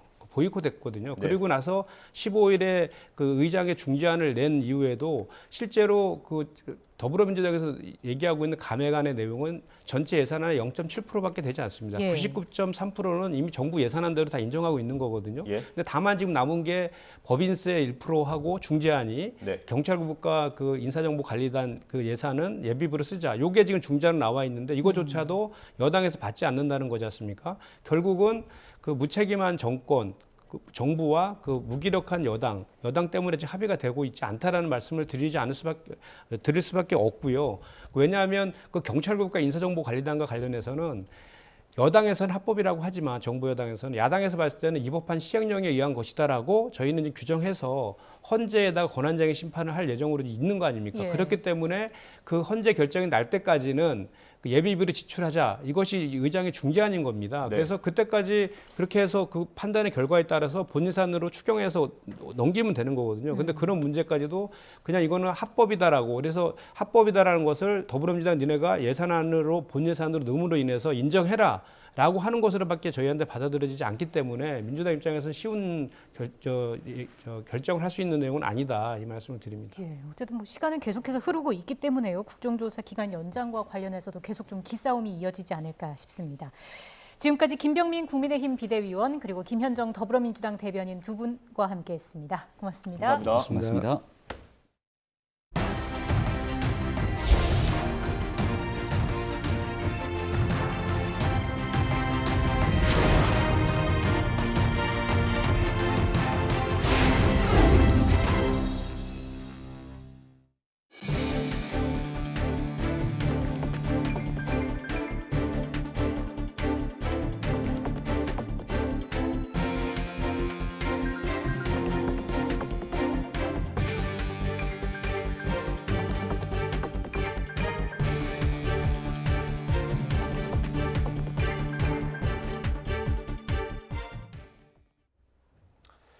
북극 한파가 몰려오면서 내륙 기온이 영하 20도까지 떨어지고 서해안에는 40cm의 폭설이 쏟아졌습니다. 눈은 낮부터 점차 그치겠고 한파는 내일 낮부터 누그러질 것으로 보입니다.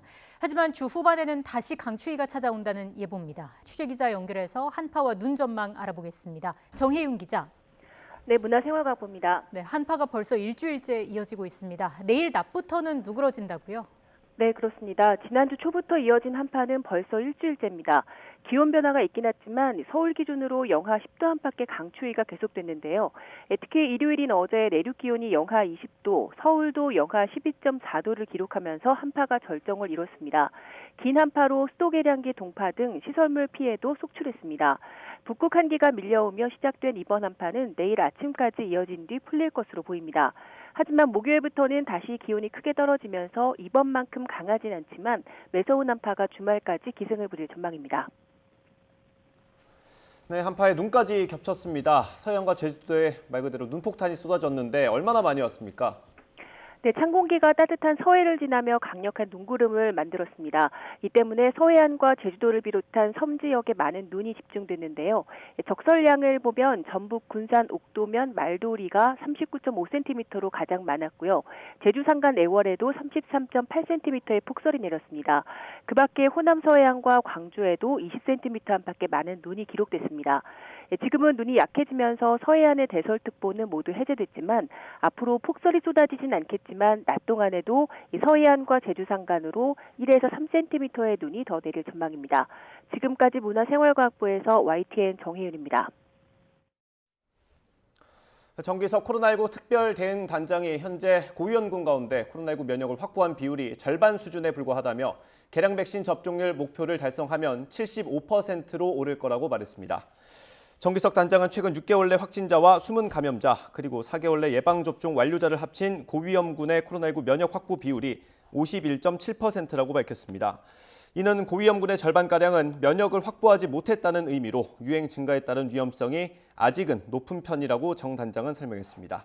따라서 감염 취약시설과 고령층의 겨울철 개량 백신 추가 접종률 목표치인 60%와 50%를 각각 달성하는 게 중요하고 그럴 경우 내년 1월 말쯤 고위험군의 75%가 면역을 확보할 수 있다고 강조했습니다. 이태원 참사를 수사하고 있는 경찰청 특별수사본부가 이르면 오늘 이임재 전 용산경찰서장 등 주요 피의자들에 대한 구속영장을 신청할 것으로 보입니다. 특수본은 업무상 과실치사상 공동정범 혐의가 적용되는 경찰과 용산구청 등 공무원들에 대한 구속수사 필요성을 검토하고 있습니다. 한 차례 영장이 기각된 이 전 서장에 대해서는 참사 전후 적절한 조치를 하지 않아 인명피해를 키운 혐의뿐만 아니라 현장 도착 시간을 허위로 기재한 혐의 등도 적용할 예정입니다. 이태원 참사를 수사하는 경찰청 특별수사본부가 참사 당일 밤 10시 15분에 처음으로 인파가 넘어지기 시작했다고 공식 확인했습니다. 특수본 관계자는 오늘 기자들과 만나 CCTV 영상을 보면 소방의 첫 신고가 들어온 밤 10시 15분에 최초의 전도가 발생한 게 명확하다고 밝혔습니다. 다만 CCTV 영상으로는 인파의 흐름 정도만 확인할 수 있다며 소방이 출동한 뒤 제대로 대응하지 않아 사망자가 늘었다는 혐의를 입증하기 위해 여러 방면으로 보강 수사를 진행하고 있다고 설명했습니다. 오늘 오전 9시 50분쯤 인천공항 활주로에서 이륙하던 라오 항공 비행기와 트랙터가 견인하고 있던 다른 항공기가 부딪혔습니다. 이 사고로 다친 사람은 없었지만 오전 9시 반 라오스 비엔티안으로 가는 비행편에 탑승했던 승객 118명이 출발하지 못한 채 공항에서 발이 묶였습니다.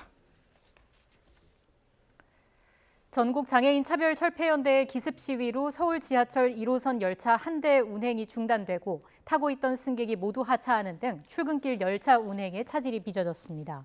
전장현은 오늘 아침 8시부터 1호선 시청역에서 9호선 국회의사당역까지 이동하며 251차 출근길 선전전을 진행했습니다. 열차 승하차를 반복하며 운행을 지연시키는 과정에서 용산역에서 출입구 발판 문제로 충돌이 벌어졌고 코레일이 열차 한 대 운행을 중단시키면서 하행선 운행이 55분가량 지연됐습니다.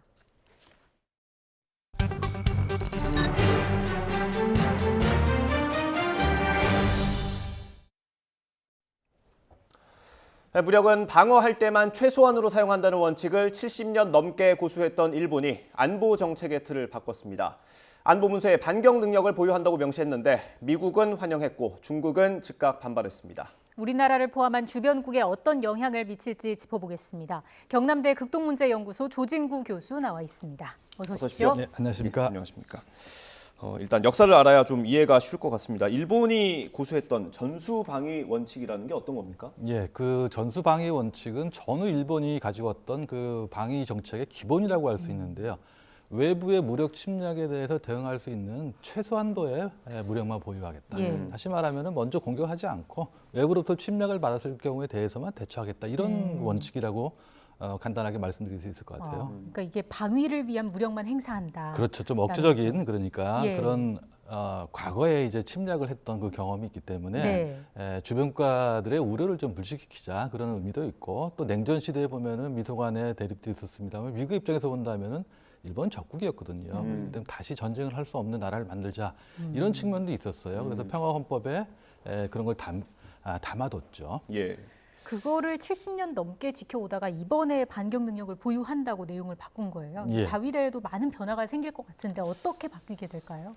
그렇죠. 변화가 있을 것 같긴 합니다. 첫 번째는 이제 그 어떠한 배경하에서 이런 전략 문서들이 개정이 되었는가, 확정이 되었는가 하는 건데요. 네. 문서에는 그렇게 되어 있습니다. 전후 일본의 안보 환경이 가장 엄중하고 복잡해졌다. 네. 기시다 총리도 가기 후에 기자회견에서 이런 얘기를 또 반복했거든요. 그러니까 다시 말하자면 올해 2월 달에 있었던 뭐 러시아의 우크라이나 침공, 그다음에 뭐 이미 이거는 올해 얘기는 아니지만 중국이 이 군사력을 강화하고 있지 않습니까?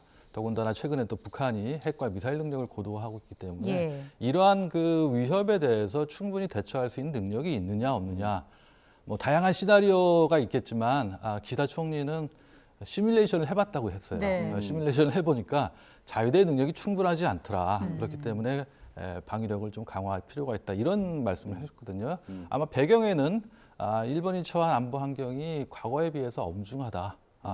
이 엄중한 그 안보 환경에서 국가 또 국민들의 안전을 확보하기 위해서는 방위력을 강화할 필요가 있다. 이런 생각을 한 것 같아요. 그 배경과 앞으로 어떻게 영향을 미칠지 잠시 뒤에 짚어보도록 하고요. 일단 일본이 그러면 이번에 이걸 바꾸면서 어떻게 행동하겠다 이런 것도 명시했습니까? 어떤 경우에 어떻게 행동하겠다? 뭐 그런 반격 능력에 관해서는 구체적으로 이야기를 하지 않았어요. 사실상 이런 상황에서 이렇게 대처하겠다는 걸 보면 손바닥을 다 들여다 내보이는 거군요. 그렇기 때문에 이것도 기자회견에서 기시다 총리가 이건 군사 비밀에 속한 거기 때문에 언급을 피하겠다 이런 얘기를 했거든요. 다만 이제 어떤 경우에 이제 반격을 하겠냐, 공격을 하겠냐 하는 건데 상대방이 이제 일본을 침략을 했을 때, 공격을 했을 때 하겠다. 근데 다른 수단이 없다. 그리고 필요 최소한도의 범위 내에서 무력을 행사하겠다. 이런 원칙적인 내용만 포함되어 있었습니다. 이게 상황이 이렇게 되면 전쟁도 가능해지는 거 아니냐, 뭐 이런 이야기까지 나오더라고요. 그렇죠. 기본적으로 국제법상으로는 선제 공격은 하게 돼 있지 않습니다. 그렇기 때문에 이 반격 능력이라는 게 과거에는 적기지 공격 능력이라는 게 그렇게 불려왔거든요. 그러니까 마치 이게 선제 공격, 국제법에서 금지하고 있는 선제 공격의 그 우려가 있다라고 해서 이름을 바꾼 거예요, 이번에. 그런데 언제 그 반격을 하겠냐 하는 거예요. 실제로 상대방이 누군지 모르겠습니다만 상대 국가가 일본을 무력 공격했을 때 할 것이냐 혹은 하고 난 뒤에 다시 또 추가적인 공격이 있을 수 있는데 이거를 막기 위해서 공격할 것이냐 하는 여러 가지 문제가 있을 수 있는데 명확하게 이야기는 하지 않았습니다. 교수님은 어떻게 해석하십니까? 일본이 이렇게 바꾼 게 선제 공격이나 그 전쟁을 가능하게 하려는 움직임으로 보십니까? 우리는 일반적으로 뭐 전쟁을 가능하는 국가가 되었다라고 이렇게 이야기를 하는데 그거는 조금 다시 한번 생각해 볼 필요가 있는 거고요. 이미 2014년 7월 달에 집단적 자위권 행사를 용인하는 가기 결정을 한 바가 있어요. 그러니까 그 연장선상에서 본다면은 물론 외부로부터 침략을 받았을 때 일본이 대항할 수 있는 능력을 더 갖겠다 하는 의미에서 본다면은 말 그대로 필요할 경우 전쟁을 할 수 있는 능력을 갖추었다라고 할 수 있지만 이제까지의 그 일본의 방위라는 게 기본적으로 일본의 자위대는 방어적인 역할을 하고 또 미국이 공격적인 그런 역할을 하는 역할 분담이 있었는데 이번 반격 능력의 보유를 명기함으로써 일본도 공격할 수 있는 다시 말하면은 미일 관계, 미일 동맹에서의 역할에 조금 변경이 생겼다고 할까요? 그런 의미에서 본다면 큰 문제일 거고 자위대의 경우도 사실상 자위대 잘 가지 않으려고 합니다. 어떤 그 부대를 또 만들 것이고 어떤 장비와 무기를 또 보유할 것이냐 하는 건데 실제로 그 운영할 수 있는 부대나 사람이 있어야 하거든요. 그렇기 때문에 어떻게 보면은 조금 미리 방위력을 강화한다 혹은 방위비를 늘리겠다 하는 게 먼저 정해지고 실제로 구체적으로 어느 분야에 어떻게 할 것이냐 하는 것 조금 뒤에 과제로 남겨뒀다 이렇게 볼 수도 있을 것 같아요. 네. 앞서서 교수님께서 일본이 70년 만에 안보 정책을 뒤집은 그 배경에 대해서 설명을 해주셨는데 특히 북한 관련해서요. 뭐 북한이 미사일을 계속 발사를 하고 있고 이게 일본 열도도 넘어가고 하고 있다 보니까 일본 입장에서는 군사력 강화에 어떤 좋은 명분이 생겼다라는 해석이 나오고 있는 건데 이게 바꿔 말하면은 일본 정부가 한반도 안보 상황에 개입할 명분이 생겼다 이런 의미로도 볼 수 있을 것 같거든요. 우리는 이제 개입한다는 그런 그 의미가 구체적으로 무엇인지 이제 명확하게 구분하지 않고 이야기를 하는 경우가 해왔는데요. 사실상 한반도에서 유사 상태, 다시 말해 제2한국 전쟁이 벌어진다 하면은 일본의 안보한테도 직결되어 있는 그런 문제예요. 그렇기 때문에 가만히 앉아서 있을 수 없다는 그런 문제도 있고. 사실상 한반도 유사시에는 가장 가까이에서 한국을 도와줄 수 있는 미군은 주일미군이에요. 그렇기 때문에 주일미군이 한반도에 와서 도움을 줄 때 또 좀 어려운 문제이긴 한데 미일 간의 안보 조약에 의하면 사전 협의라는 걸 또 하게 돼 있어요. 미국과 일본 사이에. 사실상 일본의 동의 없이 주일미군을 한반도에 투입할 수 없는 그런 제한적인 그런 문제도 있거든요. 그렇다면은 골고루 생각해 볼 문제가 너무 많아요. 단순히 한반도 문제에 군사적으로 개입할 수 있는 여지가 만들어진 거 아니냐라고 단순하게 판단하기는 좀 어렵다. 근데 우리 국민 입장에서 봤을 때는 이제 한반도 문제를 풀어가는 데 있어서 주도권이 좀 미일 쪽으로 넘어가는 게 아닌가 이런 생각이 들기도 하거든요. 그렇긴 합니다. 미국의 이제 국력이 쇠퇴하고 또 중국이 이제 부상을 하면서 사실상 어떻게 보면 군사적으로도 중국이 미국에 견줄 만한 그런 세력이 된 거 아니냐 그런 우려를 많이 했거든요. 또 공세적인 대외 정책을 펼치다 보니까 그런 의미에서 본다면 미국이 어떻게 중국을 견제할 것이냐, 미국의 군사적 위협에서 어떻게 대응할 것이냐 하는 게 중요한데 혼자 대처할 수 없다. 그렇다면 동맹이나 우호 국가들과 함께 연계해서 협력해서 대응할 수 있는 게 가장 합리적인 거거든요. 그런 의미에서 본다면 가장 중요한 게 한국과 일본인데 일본은 보다 적극적으로 협력하겠다는 의사를 공식적으로 표명한 거고 지난 5월 달에 있었던 미일 정상회담에서도 기시다 총리는 바이든 대통령한테 일본의 방위력을 강화하겠다는 것을 표명을 해서 전달했어요. 네, 그 바이든 대통령도 환영한다. 국제사회의 평화와 안정을 위해서 일본이 그만한 역할을 하는 것을 환영하고 우리도 지지를 하겠다. 이런 그 의사표명을 했어요. 그리고 지난 가기 결정 후에도 오스틴 국방장관이나 설리번 국가안보 보좌관도 환영의 뜻을 밝혔거든요. 그런 의미에서 본다면은 미국한테는 일본이란 그 동맹의 역할, 기대도 크고 또 기대가 큰 만큼 일본도 미국의 기대에 부응할 수 있느냐 하는 그런 또 과제가 또 남아있다고 할 수 있어요. 그 중간에서 우리나라 좀 난처한 입장이 될 수도 있을 것 같은데요. 어떻게 보면 난처하죠. 난처하긴 한데 사실상 우리가 볼 때는 겉으로 보기에는 북한의 군사적 위협을 강조하면서 이에 대처하기 위해서 뭐 일본에서 말하는 억제력 혹은 대처력을 강화하는 그런 측면이 있지만 사실상 뜯어놓고 보면은 북한보다는 중국을 의식한 게 많거든요. 최근에 잘 아시다시피 시진핑 국가주석이 지난 10월 달에 있었던 당대회에서 대만 통일을 위해 타이완 통일을 위해서 무력 행사를 불수하겠다는 얘기를 했거든요. 그런 의미에서 본다면 타이완에 대한 그 무력 행사라는 게 현실성이 있는 거 아니냐. 그런데 타이완은 불과 100km 정도밖에 안 떨어져 있어요. 일본의 그 가장 가까운 섬하고요. 그런 의미에서 본다면 타이완 유서라는 거는 일본의 안보와 직결된다고 생각하는 거예요. 그렇기 때문에 일본은 미국과 함께 이걸 막겠다. 협력하는 것이 일본의 안보에도 도움이 된다. 기여하는 것이라고 판단을 하고 있는 거죠. 미일이 이렇게 밀착을 하면 사실 미국이 우리한테 중국을 대항하는 데 있어서 좀 또 다른 요구를 할 수도 있지 않을까 이런 생각도 드는데 어떻습니까? 그렇죠. 사실상 이번에 보면은 이제 반격 능력이라는 미사일을 가지고 공격하겠다는 거거든요. 일본의 미사일이라는 게 육상 자위대가 갖고 있는 게 사정거리 한 200km밖에 안 돼요. 근데 이거를 좀 사정거리를 1000km 이상은 늘리고 또 함정이나 혹은 전투기에서도 항공기에서 사용할 수 있도록 하고 장내에는 잠수함에서도 발사할 수 있는 그런 이제 개량하겠다는 게 일본의 생각이거든요. 또 하나는 이제 도서방위, 섬, 멀리 떨어져 있는 섬을 방위해서 고속 활공탄이라는 거, 혹은 뭐 극초음속 무기라는 것도 일본이 개발을 하고 있어요. 개발 중에 있습니다.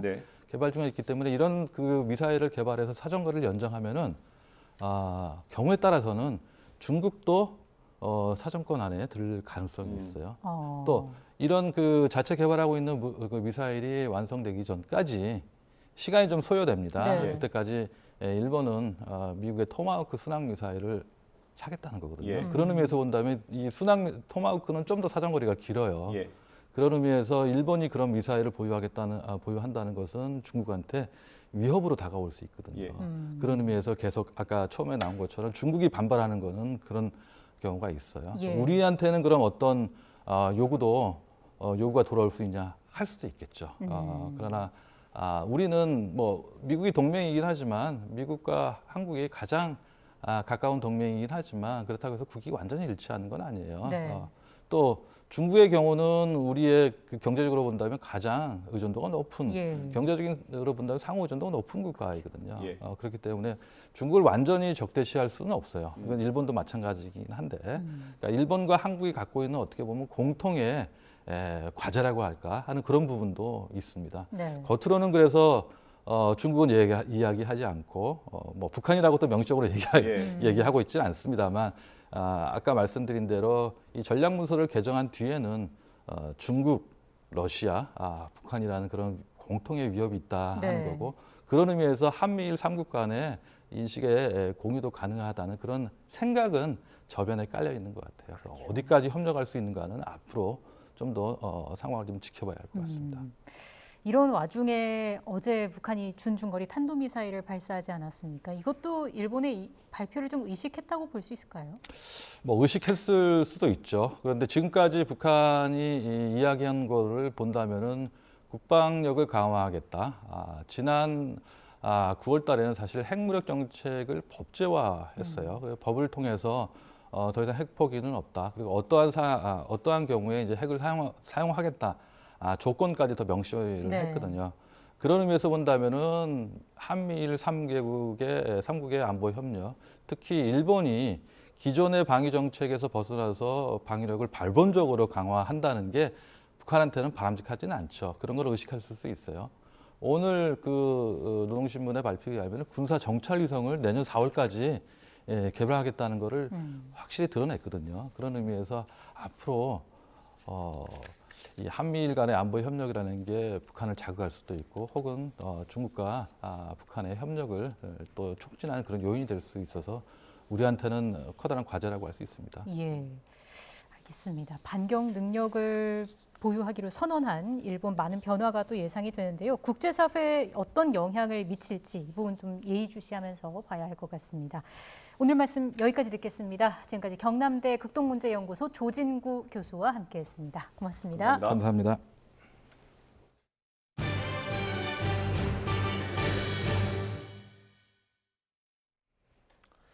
우리나라 최초 달 궤도선 다누리가 달 궤도에 진입하는 데 성공한 것으로 확인됐습니다.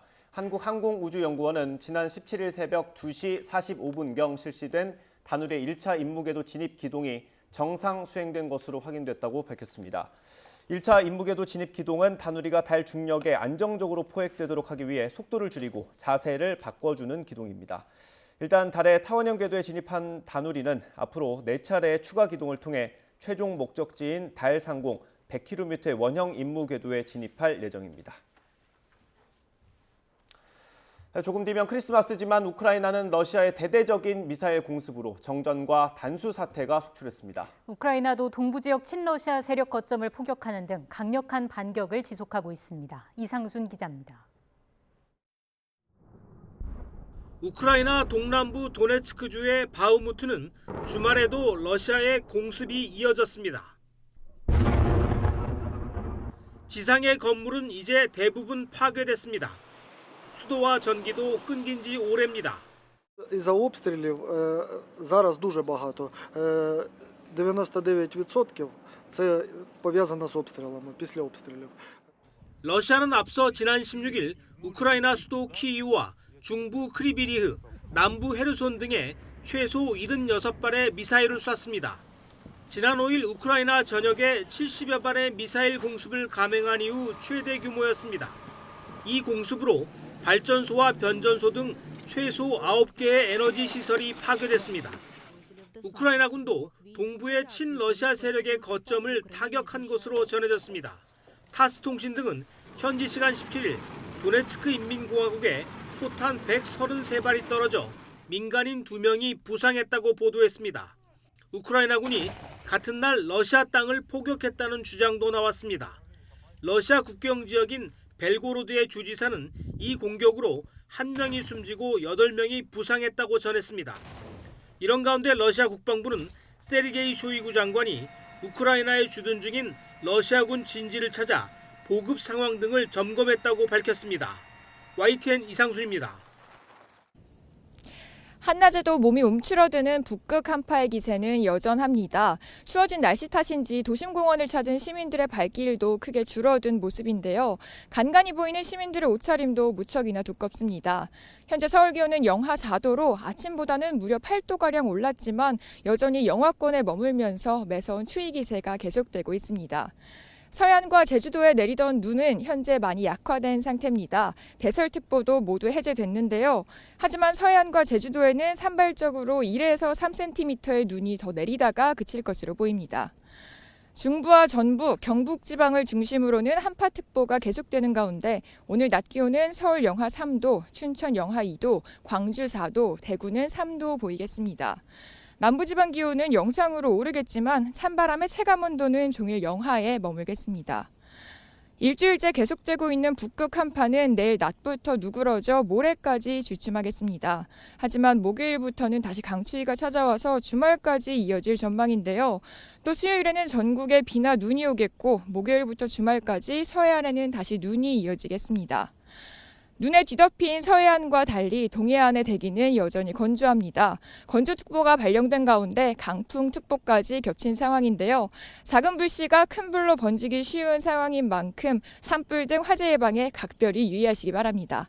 지금까지 YTN 고은재입니다. 이상으로 뉴스앤이슈 마치겠습니다. 잠시 뒤에 더 뉴스가 방송됩니다. 시청해주신 여러분 고맙습니다.